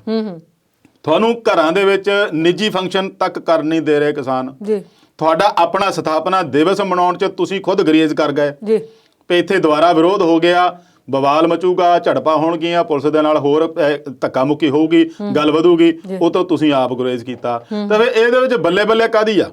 ਤੁਹਾਨੂੰ ਆਪਣੇ ਆਪ ਸਮਝਣਾ ਚਾਹੀਦਾ ਵੀ ਜੇ ਸਾਡਾ ਵਿਰੋਧ ਪੰਜਾਬ 'ਚ ਵੀ ਇਕੱਲਾ ਨਹੀਂ ਹੈ, ਹਰਿਆਣੇ 'ਚ ਵੀ ਉਦਾਂ ਹੀ ਆ। ਹਰਿਆਣੇ ਦੇ ਵਿੱਚ ਵੀ ਕਈ ਦਿਨਾਂ ਤੋਂ ਦੇਖ ਰਹੇ ਆ, ਕਦੇ ਕੋਈ ਮੰਤਰੀ ਘੇਰਿਆ ਹੁੰਦਾ ਤੇ ਕਦੇ ਕੋਈ ਮੰਤਰੀ ਨੂੰ ਕਾਲੀਆਂ ਝੰਡੀਆਂ ਵਿਖਾਈਆਂ ਹੁੰਦੀਆਂ, ਤਾਂ ਕਦੇ ਕਿਸੇ ਉਪ ਮੁੱਖ ਮੰਤਰੀ ਨੂੰ ਉਹਨਾਂ ਦਾ ਹੈਲੀਕਾਪਟਰ ਤੱਕ ਨਹੀਂ ਉਤਰ ਦਿੰਦੇ। ਫਿਰ ਮੁੱਖ ਮੰਤਰੀ ਤੱਕ ਦਾ ਵਿਰੋਧ ਇਸ ਕਦਰ ਹੋ ਗਿਆ ਵੀ ਉਹਨਾਂ ਨੂੰ ਪ੍ਰੋਗਰਾਮ ਕਈ ਰੱਦ ਕਰਨੇ ਪੈ ਗਏ। ਤਾਂ ਫਿਰ ਉਹਨਾਂ ਨੇ ਇਸ ਗੱਲ ਦੀ ਸਮਝ ਕਿਉਂ ਨਹੀਂ ਲੈਂਦੇ? ਕਾਹਤੇ ਇਸ ਬੱਲੇ ਬੱਲੇ ਨੂੰ ਇੰਨਾ ਕਿਉਂ ਪਇਓ ਆ? ਸਮਝ ਤੋਂ ਪਰੇ ਆ ਬੀਜੇਪੀ ਵਾਲੇ। ਪਰ ਇੰਨਾ ਵਿਰੋਧ ਹੋਣ ਦੇ ਬਾਵਜੂਦ ਇੱਕ ਥਾਂ ਤੇ ਆਈ ਸੀ ਗੱਲ ਵੀ ਘਰ ਦੇ ਵਿੱਚ ਨਿੱਜੀ ਫੰਕਸ਼ਨ ਸੀਗਾ ਕਿਸੇ ਬੀਜੇਪੀ ਲੀਡਰ ਦੇ, ਉੱਥੇ ਕਿਸਾਨ ਪਹੁੰਚ ਗਏ ਮੋਰੇ, ਉੱਥੇ ਵੀ ਨਹੀਂ ਕਰਨ ਦਿੱਤਾ। ਫਿਰ ਉਹ ਕਹਿੰਦਾ ਵੀ ਬਿਆਨ ਦਿੱਤਾ ਉਹਨੇ, ਦੇਖੋ ਜੀ, ਕਹਿੰਦਾ ਜ਼ਿਲ੍ਹਾ ਨਿੱਜੀ ਸਮਾਰੋਹ ਰੋਕਣਾ ਵੀ ਧੱਕੇਸ਼ਾਹੀ ਆ। ਹੁਣ ਧੱਕੇਸ਼ਾਹੀ ਉਹ ਕਹਿ ਰਹੇ ਸਾਡੇ ਨਾਲ ਕਰ ਰਹੇ, ਤੁਸੀਂ ਨਿੱਜੀ ਕੰਮ ਨੂੰ ਵੀ ਧੱਕੇਸ਼ਾਹੀ ਕਹਿ ਰਹੇ ਆ। ਹੁਣ ਦੋਵਾਂ ਦੇ ਵਿੱਚ ਫਰਕ ਕਿੰਨਾ?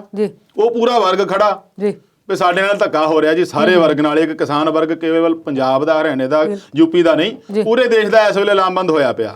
ਤੇ ਉਹ ਕਹਿ ਰਿਹਾ ਵੀ ਸਾਡੇ ਨਾਲ ਧੱਕਾ ਸਰਕਾਰ ਕਰ ਰਹੀ ਆ।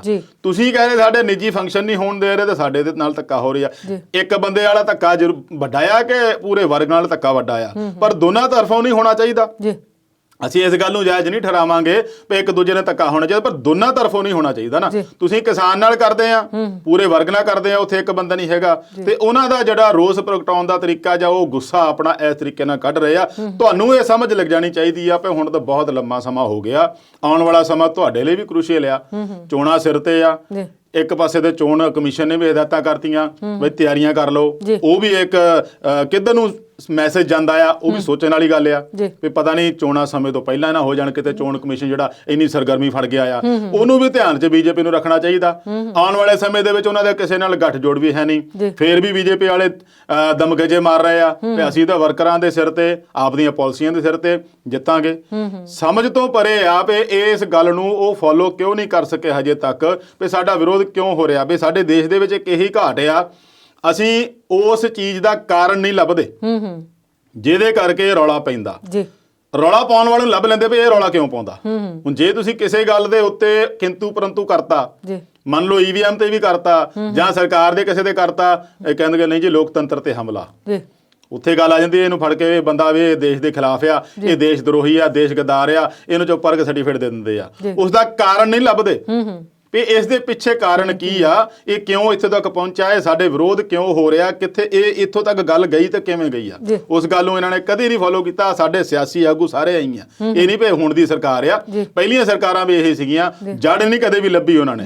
ਉਹ ਅਗਲੀ ਗੱਲ ਨੂੰ ਤੋੜ ਲੈਂਦੇ ਆ ਵੀ ਆਹ ਬੰਦਾ ਖਰਾਬ ਆ, ਚਲੋ ਇਹਨੂੰ ਏਦਾਂ ਕਰ ਦਿਓ, ਉਸ ਗੱਲ ਨੂੰ ਮੋਰੇ ਲੈ ਕੇ ਤੁਰ ਪੈਂਦੇ ਆ। ਜੇ ਇਹਦੇ ਵਿੱਚ ਵੀ ਇਹਨਾਂ ਨੂੰ ਕਾਰਨ ਲੱਭ ਹੋਵੇ ਨਾ, ਠੀਕ ਹੈ, ਤੁਹਾਡੇ ਨਾਲ ਧੱਕਾਸ਼ਾਹੀ ਹੁੰਦੀ ਆ, ਇਹ ਕਿਸੇ ਤਰੀਕੇ ਨਾਲ ਨਹੀਂ ਹੋਣੀ ਚਾਹੀਦੀ, ਝੜਪਾਂ ਜਿਹੜੀਆਂ ਹੁੰਦੀਆਂ ਨਹੀਂ ਹੋਣੀ ਚਾਹੀਦੀਆਂ, ਵਿਰੋਧ ਪ੍ਰਗਟਾਉਣ ਦਾ ਸਾਰਿਆਂ ਨੂੰ ਅਧਿਕਾਰ ਆ, ਪਰ ਉਹਨਾਂ ਦੇ ਵਿੱਚ ਜੋ ਗੁੱਸਾ ਆ, ਜੋ ਰੋਸ ਆ, ਉਸ ਗੱਲ ਨੂੰ ਵੀ ਥੋੜਾ ਜਿਹਾ ਝਾਕਣਾ ਚਾਹੀਦਾ ਇਹਨਾਂ ਨੂੰ ਵੀ ਇਸ ਗੱਲ ਨੂੰ ਕਿੱਥੋਂ ਇਹ ਰੋਸ ਪੈਦਾ ਹੋਇਆ, ਕਾਹਦੇ ਲਈ ਗੁੱਸਾ ਹੈ ਪ੍ਰਗਟਾ ਰਿਹਾ। ਸੋ ਇਹਨਾਂ ਦਾ ਜਿਹੜਾ ਸਥਾਪਨਾ ਦਿਵਸ ਸੀਗਾ ਉਹ ਕੁੱਲ ਮਿਲਾ ਕੇ ਬਹੁਤਾ ਵਧੀਆ ਨਹੀਂ, ਘਰਾਂ ਤੱਕ ਸੀਮਤ ਰਹਿ ਗਿਆ ਤੇ ਇਹ ਲੱਗਦਾ ਵੀ ਇਹ ਮੈਸੇਜ ਜਿਹੜਾ ਆ ਭਾਜਪਾ ਹਾਈ ਕਮਾਂਡ ਨੂੰ ਜ਼ਰੂਰ ਪਹੁੰਚੂਗਾ ਤੇ ਜੇ ਪਹੁੰਚੂਗਾ ਤੇ ਉਹਦੇ ਵਿੱਚ ਥੋੜਾ ਜਿਹਾ ਇਹਨਾਂ ਨੂੰ ਸੁਧਾਰ ਕਰਨਾ ਪਊਗਾ। ਜੋ ਵੀ ਹੈਗਾ ਹੈ ਸਿਆਸੀ ਤੌਰ ਤੇ ਇਹਨਾਂ ਨੂੰ ਇਹਦੇ ਪੱਖੀ ਗੰਭੀਰ ਹੋਣਾ ਜ਼ਰੂਰ ਪਊਗਾ ਜੀ। ਤੇ ਆਪਾਂ ਇਹ ਸਿਆਸੀ ਪੱਖ ਤੋਂ ਕਾਨੂੰਨੀ ਪੱਖ ਵੱਲ ਆਉਂਦੇ ਆ। ਸੁਪਰੀਮ ਕੋਰਟ ਨੇ ਪਿੱਛੇ ਜੇ ਕਮੇਟੀ ਬਣਾਈ ਸੀ, ਬੈਠਕਾਂ ਵੀ ਹੋ ਗਈਆਂ, ਜਿਹਦੇ ਚੋਂ ਇੱਕ ਮਤਲਬ ਸ਼ਾਮਿਲ ਸੀ ਮਾਹਿਰ ਜਿਹੜਾ ਉਹ ਬਾਹਰ ਹੋ ਗਿਆ ਸੀ ਕਿਸਾਨਾਂ ਦੇ ਪੱਖ ਵਿੱਚ, ਤੇ ਉਹ ਮੀਟਿੰਗ ਦਾ ਰਿਪੋਰਟ ਵੀ ਮੈਨੂੰ ਲੱਗਦਾ ਕਿ ਤਿਆਰ ਹੋ ਗਈ ਤੇ ਉਹਦਾ ਨਤੀਜਾ ਕਿਤੇ ਸਾਹਮਣੇ ਨਜ਼ਰ ਨਹੀਂ ਆ ਰਿਹਾ। ਇਹਦੀ ਕੀ ਵਜ੍ਹਾ ਹੈ? ਪਰਮਿੰਦਰ ਜੀ, ਉਹਦੀ ਸੁਣਵਾਈ ਰੱਖੀ ਆ ਸੁਪਰੀਮ ਕੋਰਟ 'ਚ। ਅੱਛਾ ਜੀ। ਆਉਂਦੇ ਦਿਨਾਂ ਦੇ ਵਿੱਚ ਹੀ ਸੁਣਵਾਈ ਆ ਉਹਦੀ। ਉਦੋਂ ਜਦੋਂ ਉਹਨਾਂ ਨੇ ਰਿਪੋਰਟ ਦਾਖਲ ਕੀਤੀ ਸੀਗੀ ਤੇ ਬੰਦ ਲਿਫਾਫੇ 'ਚ ਸੀ। ਉਹਨਾਂ ਨੇ ਕਿਹਾ ਸੀ ਜਨਤਕ ਨਹੀਂ ਕਰਨੀ, ਜਨਤਕ ਕਰੂ ਤਾਂ ਸੁਪਰੀਮ ਕੋਰਟ ਹੀ ਕਰੂਗੀ।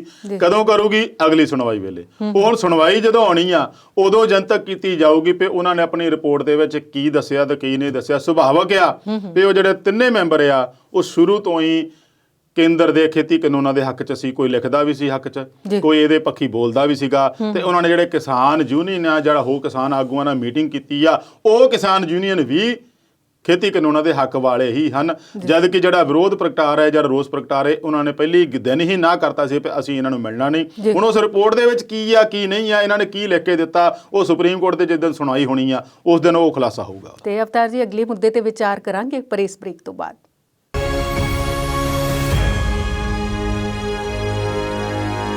ਇਸ ਅੰਤਰਾਲ ਤੋਂ ਬਾਅਦ ਵਿਚਾਰ ਚਰਚਾ ਪ੍ਰੋਗਰਾਮ 'ਚ ਫਿਰ ਤੋਂ ਸਵਾਗਤ ਕਰਦੇ ਹਾਂ। ਤੇ ਸ਼ੇਰਗਿੱਲ ਜੀ, ਅਗਲਾ ਮੁੱਦਾ ਹੈ ਬ੍ਰਹਮਪੁਰਾ ਤੇ ਢੀਂਡਸਾ ਪਰਿਵਾਰਾਂ ਦੇ ਵਿੱਚ ਨਹੀਂ ਕਵਾਂਗੇ, ਪਰਿਵਾਰ ਤਾਂ ਪਹਿਲਾਂ ਇੱਕੋ ਹੀ ਸੀ ਪਰ ਵਿੱਚ ਤੋੜ ਵਿਛੋੜਾ ਹੋ ਗਿਆ, ਹੁਣ ਜੋੜਨ ਦੀ ਗੱਲ ਜੁੜ ਰਹੀ ਹੈ ਕਿਤੇ, ਕੀ ਇਹ ਜੁੜੇਗੀ?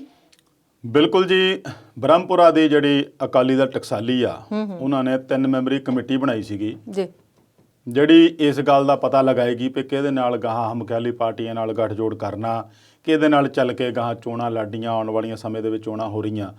ਉਸ 3 ਮੈਂਬਰੀ ਕਮੇਟੀ ਨੇ ਅਕਾਲੀ ਦਲ ਡੈਮੋਕ੍ਰੈਟਿਕ ਦੇ ਪ੍ਰਧਾਨ ਸੁਖਦੇਵ ਸਿੰਘ ਢੀਂਡਸਾ ਤੇ ਉਹਨਾਂ ਦੇ ਬੇਟੇ ਪਰਮਿੰਦਰ ਸਿੰਘ ਢੀਂਡਸਾ ਨਾਲ ਮੁਲਾਕਾਤ ਕੀਤੀ ਆ ਜੀ। ਪਹਿਲਾਂ ਤਾਂ ਦੋਨਾਂ ਅਕਾਲੀ ਦਲਾਂ ਦੇ ਨਾਵਾਂ ਦੇ ਵਿੱਚ ਵੀ ਦੇਖੋ ਕਿੰਨਾ ਡਿਫਰੈਂਸ ਤਾਂ ਹੈਗਾ ਹੀ ਹੈਗਾ, ਥੋੜਾ ਜਿਹਾ ਉਹਦੇ ਸਮਝਣ ਵਿੱਚ ਵੀ ਫਰਕ ਹੈਗਾ। ਇੱਕ ਹੈਗਾ ਅਕਾਲੀ ਦਲ ਟਕਸਾਲੀ, ਜਿਹਦੇ ਵਿੱਚ ਥੋੜਾ ਜਿਹਾ ਕੱਟੜਪੁਣਾ ਆ ਜਾਂਦਾ ਵੀ ਟਕਸਾਲੀ ਆ ਜੀ ਇਹ ਪੱਕਾ ਹੀ। ਅਗਲਾ ਹੈਗਾ ਅਕਾਲੀ ਦਲ ਡੈਮੋਕ੍ਰੈਟਿਕ, ਉਹ ਆ ਜਾਂਦਾ ਲੋਕਤੰਤਰਿਕ। ਹੁਣ ਲੋਕਤੰਤਰ ਦੇ ਵਿੱਚ ਸਾਰਾ ਕੁਝ ਹੀ ਆ ਜਾਂਦਾ। ਹੁਣ ਉਹ ਦੋਵੇਂ ਸੁਮੇਲ ਕਿਵੇਂ ਹੁੰਦੇ ਆ ਇਹ ਤਾਂ ਸਮਾਂ ਦੱਸੂਗਾ ਆਉਣ ਵਾਲੇ ਟਾਈਮ 'ਚ।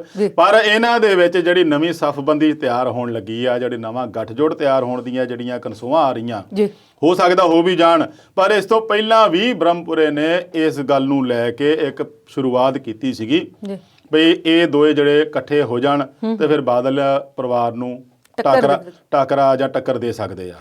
ਪਰ ਸਮਝਣ ਵਾਲੀ ਗੱਲ ਇਹ ਆ ਵੀ ਇਹ ਵੀ ਤਾਂ ਉਹਨਾਂ ਪਰਿਵਾਰਾਂ ਵਿੱਚੋਂ ਹੀ ਆਏ ਆ ਜੀ। ਅੱਜ ਤੋਂ 2-3 ਸਾਲ ਪਹਿਲਾਂ ਇਹ ਵੀ ਉਹਨਾਂ ਹੀ ਬਾਦਲ ਪਰਿਵਾਰਾਂ ਦੇ ਗੁਣ ਗਾ ਰਹੇ ਸੀਗੇ ਜਦੋਂ ਇਹਨਾਂ ਕੋਲ ਸਾਰਾ ਕੁਝ ਸੀਗਾ, ਹੈਗਾ ਹੁਣ ਵੀ ਆ। ਰਾਜ ਸਭਾ ਮੈਂਬਰੀ ਹਜੇ ਵੀ ਸੁਖਦੇਵ ਸਿੰਘ ਢੀਂਡਸਾ ਹੋਣਾ ਕੋਲ ਅਕਾਲੀ ਦਲ ਵੱਲੋਂ ਆ, ਉਹ ਤਾਂ ਛੱਡੀ ਨਹੀਂ ਹਨਾ। ਫਿਰ ਬ੍ਰਹਮਪੁਰੇ ਹੋਣਾ ਕੋਲ ਵੀ ਸੀਗੀ, ਉਹ ਵੈਸੇ ਉਧਰੋਂ ਚਲੋ ਹਾਰ ਗਏ। ਉਹਨਾਂ ਦਾ ਬੇਟਾ ਐਮਐਲਏ ਸੀਗਾ, ਉਸ ਤੋਂ ਬਾਅਦ ਹਾਰ ਗਿਆ। ਸਾਰਾ ਕੁਝ ਉਸ ਇੱਕ ਕਿਸਮ ਨਾਲ ਮਾਂ ਪਾਰਟੀ ਸੀ ਇਹਨਾਂ ਦੀ ਅਕਾਲੀ ਦਲ ਬਾਦਲ, ਉਹਦੇ ਤੋਂ 10 ਸਾਲ ਇਹਨਾਂ ਨੇ ਰਾਜ ਵੀ ਕੀਤਾ।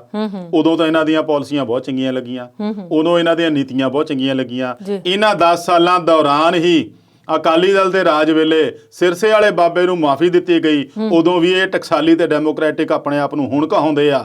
ਟਕਸਾਲੀ ਉਦੋਂ ਕਿੱਥੇ ਸੀਗੇ? ਉਦੋਂ ਅਕਾਲੀ ਸੀ, ਉਦੋਂ ਅਕਾਲੀ ਸੀਗੇ, ਹੁਣ ਟਕਸਾਲੀ ਬਣ ਗਏ ਆ। ਤੇ ਪਰ ਆਪਣੇ ਆਪ ਨੂੰ ਮਾਝੇ ਦੇ ਫਿਰ ਟਕਸਾਲੀ ਇਹ ਕਹਾਉਂਦੇ ਸੀਗੇ, ਰਣਜੀਤ ਸਿੰਘ ਬ੍ਰਹਮਪੁਰਾ ਹੋਣੇ। ਤਾਂ ਉਦੋਂ ਇਹਨਾਂ ਨੇ ਆਵਾਜ਼ ਕਿਉਂ ਨਹੀਂ ਉਠਾਈ? ਜਥੇਦਾਰ ਵੀ ਇਹਨਾਂ ਦਾ ਸੀਗਾ, ਅਕਾਲੀ ਦਲ ਦਾ ਪ੍ਰਧਾਨ ਵੀ ਇਹਨਾਂ ਦਾ ਸੀਗਾ, ਮਾਫੀ ਦੇਣ ਵਾਲੇ ਵੀ ਇਹ ਸੀਗੇ। ਤੇ ਮੁੜ ਕੇ ਜਦੋਂ ਦੁਬਾਰਾ ਜੋ ਕੁਝ ਪੰਜਾਬ 'ਚ ਵਾਪਰਿਆ, ਜੇ ਆਪਾਂ ਉਹਦਾ ਜ਼ਿਕਰ ਨਾ ਕਰੀਏ ਤਾਂ ਠੀਕ ਨਹੀਂ ਰਹੂਗਾ। ਬੇਅਦਬੀ ਕਾਂਡ ਹੋਇਆ, ਗੋਲੀ ਕਾਂਡ ਹੋਇਆ, ਕਈ ਕੁਛ ਆ ਜਿਹੜੇ ਹੁਣ ਪਰਤਾਂ ਕੇਸ ਚੱਲ ਰਹੇ ਆ, ਉਸ ਅੰਜਾਮ ਤੱਕ ਲੱਗਦਾ ਵੀ ਪਹੁੰਚਣ ਵਾਲਾ ਹੋਊਗਾ ਕੋਈ ਨਾ ਕੋਈ ਕੇਸ, ਪਰ ਉਹ ਵੀ ਸਰਕਾਰ ਦੀ ਨੀਅਤ ਤੇ ਡਿਪੈਂਡ ਆ ਵੀ ਉਹਨੂੰ ਅੰਜਾਮ ਤੇ ਪਹੁੰਚਾਉਂਦੇ ਕਿ ਨਹੀਂ ਪਹੁੰਚਾਉਂਦੇ। ਉਦੋਂ ਇਹ ਦੋਨੇ ਆਗੂ ਜਾਂ ਇਹਨਾਂ ਦੀਆਂ ਪਾਰਟੀਆਂ ਜਿਹੜੀਆਂ, ਇਹਨਾਂ ਦੇ ਬੰਦੇ, ਇਹਨਾਂ ਦੇ ਆਪਣੇ ਪਰਿਵਾਰ ਉਹਨਾਂ ਦੇ ਵਿੱਚ ਸੀਗੇ, ਉਦੋਂ ਆਵਾਜ਼ ਕਿਉਂ ਨਹੀਂ ਉਠਾਈ?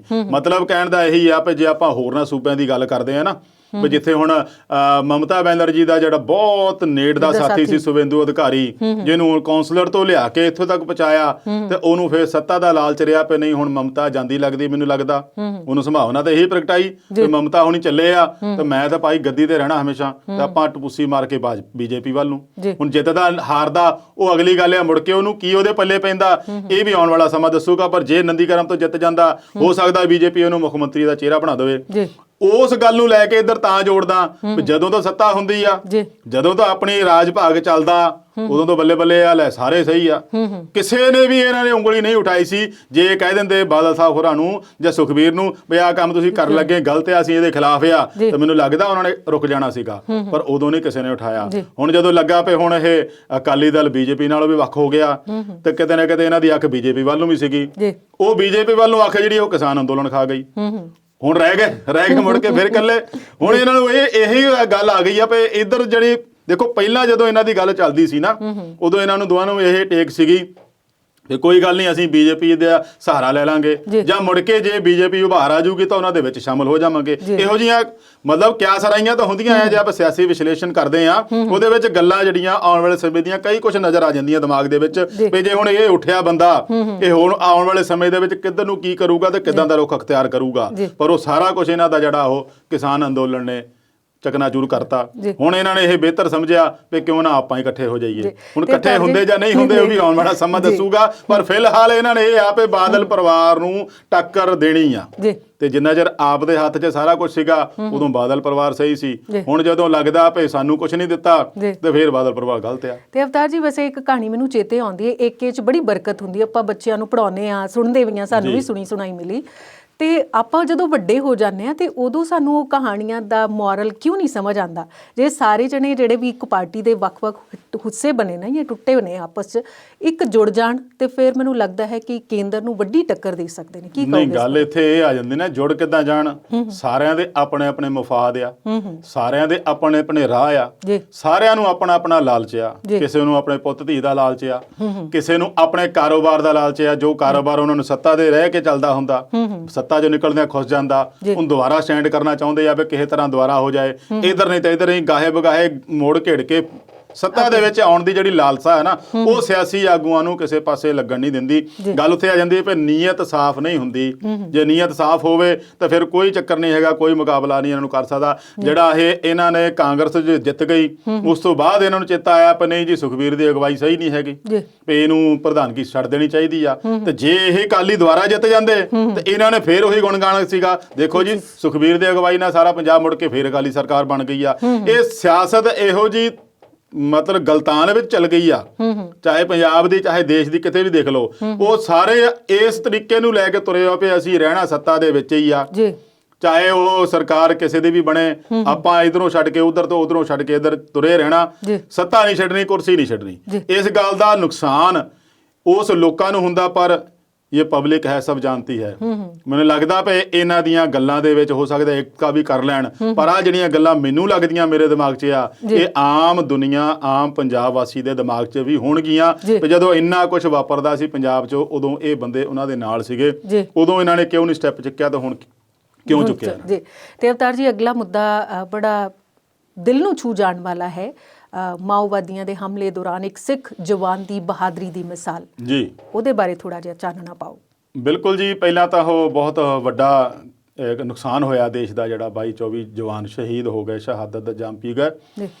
ਅਕਸਰ ਇਹ ਗੱਲ ਆਪਾਂ ਪਹਿਲਾਂ ਵੀ ਕੀਤੀ ਸੀ ਕਿ ਪੇ ਹੋਰ ਕਿੰਨੇ ਜਵਾਨਾਂ ਦੀ ਸ਼ਹੀਦੀ ਆਪਾਂ ਦੇਵਾਂਗੇ ਜੀ ਵੀ ਇਹ ਨਕਸਲੀ ਸਮੱਸਿਆ ਵੱਲ ਨੂੰ ਸਰਕਾਰ ਕਦੋਂ ਗੰਭੀਰ ਹੋਊਗੀ। ਕਹਿ ਦਿੰਦੇ ਆ ਵੀ ਸ਼ਹਾਦਤ ਦਾ ਅਜਾਈ ਨਹੀਂ ਜਾਵੇਗੀ, ਸ਼ਹਾਦਤ ਦਾ ਬਦਲਾ ਲਵਾਂਗੇ, ਲੜਾਈ ਹੋਰ ਤੇਜ਼ ਕਰਾਂਗੇ, ਪਰ ਕਦੋਂ ਕਰਾਂਗੇ। ਖੈਰ ਅੱਜ ਦਾ ਜਿਹੜਾ ਉਹਨਾਂ ਦਾ ਇੱਕ ਬਿਆਨ, ਮੈਂ ਇਸ ਤੋਂ ਪਹਿਲਾਂ ਦੱਸ ਦਵਾਂ ਪਏ ਜਿਹੜੇ ਛੱਤੀਸਗੜ੍ਹ ਦੇ ਡੀਜੀਪੀ ਆ ਉਹਨਾਂ ਦਾ ਬਿਆਨ ਆਇਆ ਵੀ ਅਸੀਂ ਸੰਵਿਧਾਨ ਦੇ ਅਨੁਸਾਰ ਚੱਲਦੇ ਹਾਂ ਭਾਰਤ ਦੇ, ਜੀ ਵੀ ਜਿਹੜੇ ਉੱਥੇ ਇਲਾਕੇ 'ਚ ਪਿੰਡ ਵਸੇ ਹੋ ਆ, ਪਿੰਡਾਂ ਦੇ ਲੋਕ ਆ, ਅਸੀਂ ਉਹਨਾਂ ਨੂੰ ਢਾਲ ਕਵਚ ਨਹੀਂ ਬਣਾਉਂਦੇ। ਜੀ ਸਾਡੀ ਇਹ ਫਿਦਰਤ ਜਾਂ ਸਾਨੂੰ ਸੰਵਿਧਾਨ ਇਹ ਇਜਾਜ਼ਤ ਨਹੀਂ ਦਿੰਦਾ। ਜੀ ਇਸੇ ਕਰਕੇ ਸਾਨੂੰ ਥੋੜਾ ਜਿਹਾ ਨੁਕਸਾਨ ਵੱਧ ਝੱਲਣਾ ਪੈਂਦਾ। ਨਕਸਲੀ ਜਿਹੜੇ ਆ ਉਹ ਉਹਨਾਂ ਨੂੰ ਕਵਚ ਵਜੋਂ ਲੈ ਲੈਂਦੇ ਆ, ਉਹਨਾਂ ਨੂੰ ਢਾਲ ਬਣਾ ਲੈਂਦੇ ਆ, ਇਸ ਕਰਕੇ ਉਹ ਥੋੜਾ ਜਿਹਾ ਮਾਰ ਜ਼ਿਆਦਾ ਕਰ ਜਾਂਦੇ ਆ। ਪਰ ਇਹਦਾ ਮਤਲਬ ਇਹ ਨਹੀਂ ਵੀ ਉਹ ਮਜ਼ਬੂਤ ਹੋ ਗਏ ਆ, ਸਾਡੇ ਜਵਾਨ ਵੀ ਬਹੁਤ ਮਜ਼ਬੂਤ ਆ। ਗੱਲ ਉਸ ਦਿਨ ਦੀ ਕਰਦਾ ਜਿੱਦਣ ਇਹ ਨਕਸਲੀ ਹਮਲਾ ਹੋਇਆ। ਯੂ ਸ਼ੇਪ ਦੀ ਤਰੀਕੇ ਨਾਲ ਹਮਲਾ ਕੀਤਾ ਗਿਆ, ਜਿਹਦੇ ਵਿੱਚ ਇੱਕੋ ਰਸਤਾ ਬਚਿਆ ਸੀ। ਜਵਾਨ ਜਿਹੜੇ ਘਿਰ ਗਏ ਸੀਗੇ ਉਹਨਾਂ ਨੂੰ ਇੱਕੋ ਰਸਤਾ ਹੈ, ਜਿਸ ਰਸਤੇ ਆਏ ਸੀ ਉਸੇ ਰਸਤੇ ਜਾਣ ਦਾ। ਉਹਦੇ ਵਿੱਚ ਵੀ ਉਹਨਾਂ ਨੇ ਭੱਜ ਕੇ ਕਿਤੇ ਹੋਰ ਝੋਪੜੀਆਂ ਦੇ ਵਿੱਚ ਵੀ ਜਾ ਕੇ ਜਾਨ ਬਚਾਉਣ ਦੀ ਕੋਸ਼ਿਸ਼ ਕੀਤੀ, ਪਰ ਨਕਸਲੀ ਉਹਨਾਂ ਦੇ ਪਿੱਛੇ ਵੀ ਚੱਲ ਗਏ। ਤੇ ਉੱਥੇ ਹੀ ਕਮਾਂਡੋ ਜਿਹੜਾ ਸੀਗਾ CRPF ਦਾ ਬਲਰਾਜ ਸਿੰਘ, ਉਹਨੇ ਆਪਣੇ ਸੀਨੀਅਰ ਅਧਿਕਾਰੀ ਨੂੰ ਜਿਹੜਾ ਗ੍ਰਨੇਡ ਦੇ ਸ਼ਰੇ ਲੱਗੇ ਸੀਗੇ, ਉਹਦੀ ਲੱਤ ਦੇ ਵਿੱਚੋਂ ਬਹੁਤ ਬੁਰੀ ਤਰ੍ਹਾਂ ਖੂਨ ਵਹਿ ਰਿਹਾ ਸੀਗਾ, ਜ਼ਖਮੀ ਬਹੁਤ ਬੁਰੀ ਹਾਲਤ ਵਿੱਚ ਸੀਗਾ।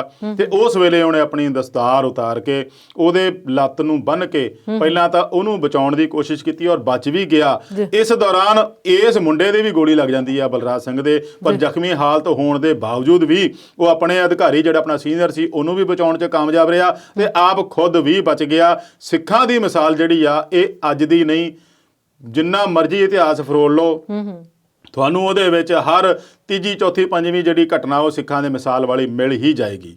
ਤੇ ਸਿੱਖ ਜਿਹੜੇ ਆ ਇਹ ਮਿਸਾਲਾਂ ਕਾਇਮ ਕਰਨ ਨੂੰ ਹੀ ਹੁੰਦੇ ਆ। ਤੇ ਫੌਜ ਦੇ ਵਿੱਚ, ਸੁਰੱਖਿਆ ਬਲਾਂ ਦੇ ਵਿੱਚ ਪੰਜਾਬੀ ਭਾਈਚਾਰਾ, ਸਿੱਖ ਭਾਈਚਾਰਾ ਬਹੁਤਾਤ ਵਿੱਚ ਆ, ਉਹ ਤੁਹਾਨੂੰ ਸਾਰਿਆਂ ਨੂੰ ਪਤਾ। ਪਰ ਜਿਹੜਾ ਜਵਾਨ ਹੈ, ਚਾਹੇ ਸਿੱਖ ਆ ਤੇ ਚਾਹੇ ਕਿਸੇ ਵੀ ਵਰਗ ਦਾ ਆ, ਉਹ ਜਦੋਂ ਦੇਸ਼ ਲਈ ਕੁਰਬਾਨ ਹੋਣ ਜਾਂਦਾ ਤਾਂ ਫਿਰ ਉੱਥੇ ਉਹ ਵਰਗ ਨਹੀਂ ਦੇਖਦਾ ਤੇ ਫਲਾਨਾ ਕੌਣ ਆ ਫਲਾਨਾ, ਉਹਨੂੰ ਤਾਂ ਫਿਰ ਇੱਕੋ ਹੀ ਦਿਖਦਾ ਵੀ ਤਿਰੰਗਾ ਮੇਰੀ ਸ਼ਾਨ ਆ ਤੇ ਦੇਸ਼ ਮੇਰੀ ਆਨ ਆ। ਉਹਦੇ ਲਈ ਉਹ ਜੋ ਮਰਜ਼ੀ ਹੋ ਜਾਏ ਉਹ ਕਰ ਗੁਜ਼ਰ ਜਾਂਦਾ ਉਹ। ਤੇ ਇਹ ਵੀ ਬੜੀ ਬਹਾਦਰੀ ਦੀ ਮਿਸਾਲ ਆ ਔਰ ਉਹਨਾਂ ਦੀ ਜਿਹੜੀ ਸਿਫਤ ਆ ਉੱਥੋਂ ਦੇ IPS ਅਧਿਕਾਰੀ ਨੇ ਬੜੀ ਵਧੀਆ ਤਰੀਕੇ ਨਾਲ ਕੀਤੀ ਆ ਵੀ ਇਹੋ ਜਿਹੀ ਮਿਸਾਲ ਕਿਤੇ ਮਿਲਦੀ ਨਹੀਂ ਵੀ ਆਪ ਬੰਦਾ ਉਸ ਲੜਾਈ ਦੇ ਵਿੱਚ ਗੋਲੀਆਂ ਵਰਦੇ ਦੇ ਵਿੱਚ ਸੀਨੀਅਰ ਬੰਦੇ ਨੂੰ ਬਚਾ ਗਿਆ ਆਪਣੀ ਪਰਵਾਹ ਕੀਤੇ ਬਿਨਾਂ। ਬੇਸ਼ੱਕ ਬਾਅਦ ਚ ਉਹਨੂੰ ਵੀ ਲੱਗ ਗਈ ਗੋਲੀ, ਪਰ ਇਹ ਇੱਕ ਬਹੁਤ ਵੱਡੀ ਮਿਸਾਲ ਆ। ਇਹ ਸਾਰਿਆਂ ਲਈ ਹੀ ਮਿਸਾਲ ਆ, ਪੂਰੇ ਦੇਸ਼ ਵਾਸੀਆਂ ਲਈ ਹੀ ਮਿਸਾਲ ਆ ਜੀ। ਤੇ ਇੱਧਰ ਮਿਸਾਲ ਹੈ ਤੇ ਦੂਜੇ ਪਾਸੇ ਨਾਂ ਬਦਨਾਮ ਹੈ, ਪਰ ਫਿਰ ਵੀ ਉਹਦੀ ਚਰਚਾ ਹੈ। ਅੰਸਾਰੀ ਉਹਦਾ ਨਾਂ ਹੈ। ਬਿਲਕੁਲ ਜੀ। ਇਸ ਵੇਲੇ ਬੜਾ ਰੌਲਾ ਹੈ ਵੀ ਪੰਜਾਬ ਤੋਂ ਉਹਨੂੰ UP ਭੇਜਿਆ ਜਾਣਾ ਹੈ, ਉਹਦੀ ਜਾਨ ਨੂੰ ਖਤਰਾ ਹੈ, ਉਹਦੇ ਲਈ ਬੜੇ ਤਾਮ ਝਾਮ ਕੀਤੇ ਗਏ ਨੇ। ਤੇ ਉਹ ਸਾਰੇ ਮਾਮਲੇ ਤੇ ਥੋੜਾ ਚਾਨਣਾ ਪਾ ਦਿਓ। ਦੇਖੋ, ਗੈਂਗਸਟਰ ਬਾਹੂਬਲੀ ਉਹ UP ਦਾ ਜੀ, ਤੇ ਚਰਚਾ ਸਭ ਤੋਂ ਵੱਧ ਪੰਜਾਬ 'ਚ ਹੋਈ। 2 ਸਾਲਾਂ ਤੋਂ ਵੱਧ ਸਮਾਂ ਉਹ ਜੇਲ੍ਹ 'ਚ ਰਹਿ ਗਿਆ। ਜੇਲ੍ਹ 'ਚ ਰਹਿੰਦਿਆਂ ਵੀ ਉਹ ਬਾਹਰ ਆਈ ਸੀਗਾ ਤੇ ਅੰਸਾਰੀ ਹੋ ਰਹੀ ਸੀਗੀ 2 ਸਾਲਾਂ ਤੋਂ। ਹੁਣ ਤੱਕ ਵੀ ਅੰਸਾਰੀ ਹੋ ਰਹੀ ਸੀਗੀ।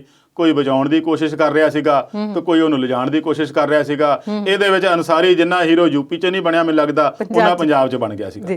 ਤੇ ਅਵਤਾਰ ਜੀ, ਇਸੇ ਮੁੱਦੇ ਤੇ ਵਾਪਸ ਪਰਤਦੇ ਹਾਂ, ਪਰ ਬ੍ਰੇਕ ਲੈ ਲਈਏ।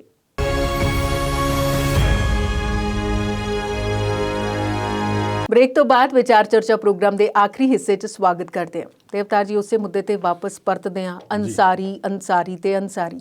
ਬਿਲਕੁਲ ਜੀ। ਦੇਖੋ, ਪਹਿਲੀ ਗੱਲ ਤਾਂ ਇਹ ਆ ਵੀ ਇਹਨਾਂ ਬੰਦਿਆਂ ਨੂੰ ਗੈਂਗਸਟਰ ਜਾਂ ਅਪਰਾਧੀ ਕੌਣ ਬਣਾਉਂਦਾ ਜੀ, ਕੌਣ ਬਣਨ ਲਈ ਮਜਬੂਰ ਕਰਦਾ ਜੀ।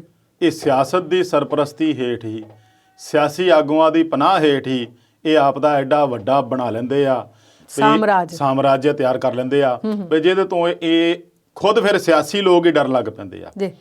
ਬਸਪਾ ਦਾ 5 ਵਾਰ ਵਿਧਾਇਕ ਰਹਿ ਚੁੱਕਾ ਮਊ ਇਲਾਕੇ ਤੋਂ, UP ਤੋਂ ਜੀ। ਔਰ ਇਹਦਾ ਥੋੜਾ ਪਿਛੋਕੜ ਜੇ ਦੱਸ ਦਵਾਂ ਤਾਂ ਇਹਦਾ ਫਾਦਰ ਜਿਹੜਾ ਉਹ ਇੰਡੀਅਨ ਨੈਸ਼ਨਲ ਕਾਂਗਰਸ ਦਾ ਪ੍ਰਧਾਨ ਰਿਹਾ 1927 ਦੇ ਦੌਰ ਦੇ ਵਿੱਚ ਜੀ।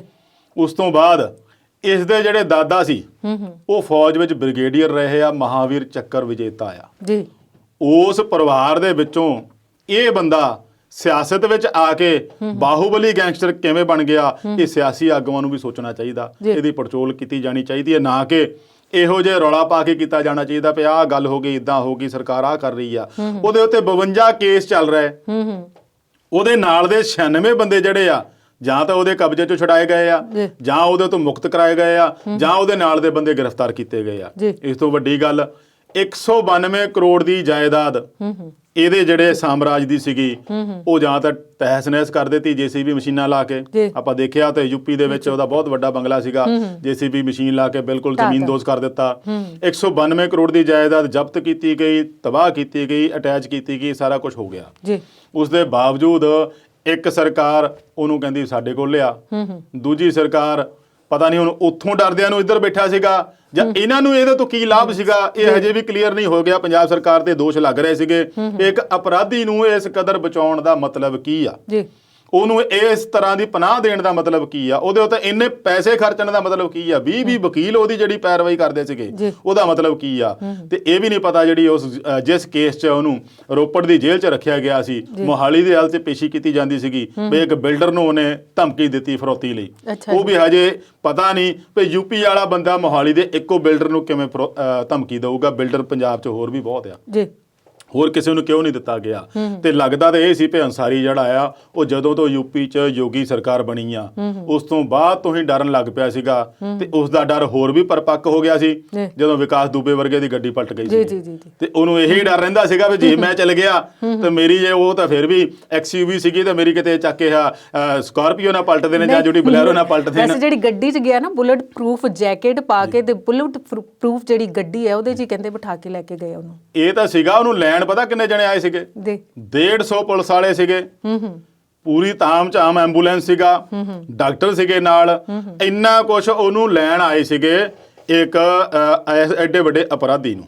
ਤੁਸੀਂ ਦੇਖ ਲਓ ਵੀ ਉਹ 900 ਕਿਲੋਮੀਟਰ ਦਾ ਸਫ਼ਰ ਜਿਹੜਾ ਉਹ ਬਾਈ ਰੋਡ ਲੈ ਕੇ ਗਏ ਆ। ਇਹਦੇ ਤੇ ਵੀ ਯੂਪੀ ਸਰਕਾਰ ਤੇ ਸਵਾਲ ਲੋਕੀ ਉਠਾ ਰਹੇ ਆ ਕਿ ਕੀ ਬਾਈ 에ਅਰ ਨਹੀਂ ਸੀ ਜਾ ਸਕਦਾ, ਬਾਈ ਰੋਡ ਲਿਜਾਣਾ ਜ਼ਰੂਰੀ ਸੀਗਾ। ਉਹਦੇ ਵਿੱਚ ਫਿਰ ਜਦੋਂ ਰਾਤ ਲੈ ਕੇ ਗਏ ਤਾਂ ਹਰੇਕ ਦੇ ਮਨ 'ਚ ਡਰ ਜ਼ਰੂਰ ਹੋਣਾ ਪਹਿਲਾਂ ਵੀ ਇਹ ਗੱਡੀ ਪਲਟੀ ਤੇ ਪਲਟੀ, ਪਰ ਸ਼ੁਕਰ ਆ ਉਹ ਸਵੇਰੇ 4:30 ਵਜੇ ਬਾਂਦਾ ਜੇਲ੍ਹ 'ਚ ਪਹੁੰਚ ਗਿਆ।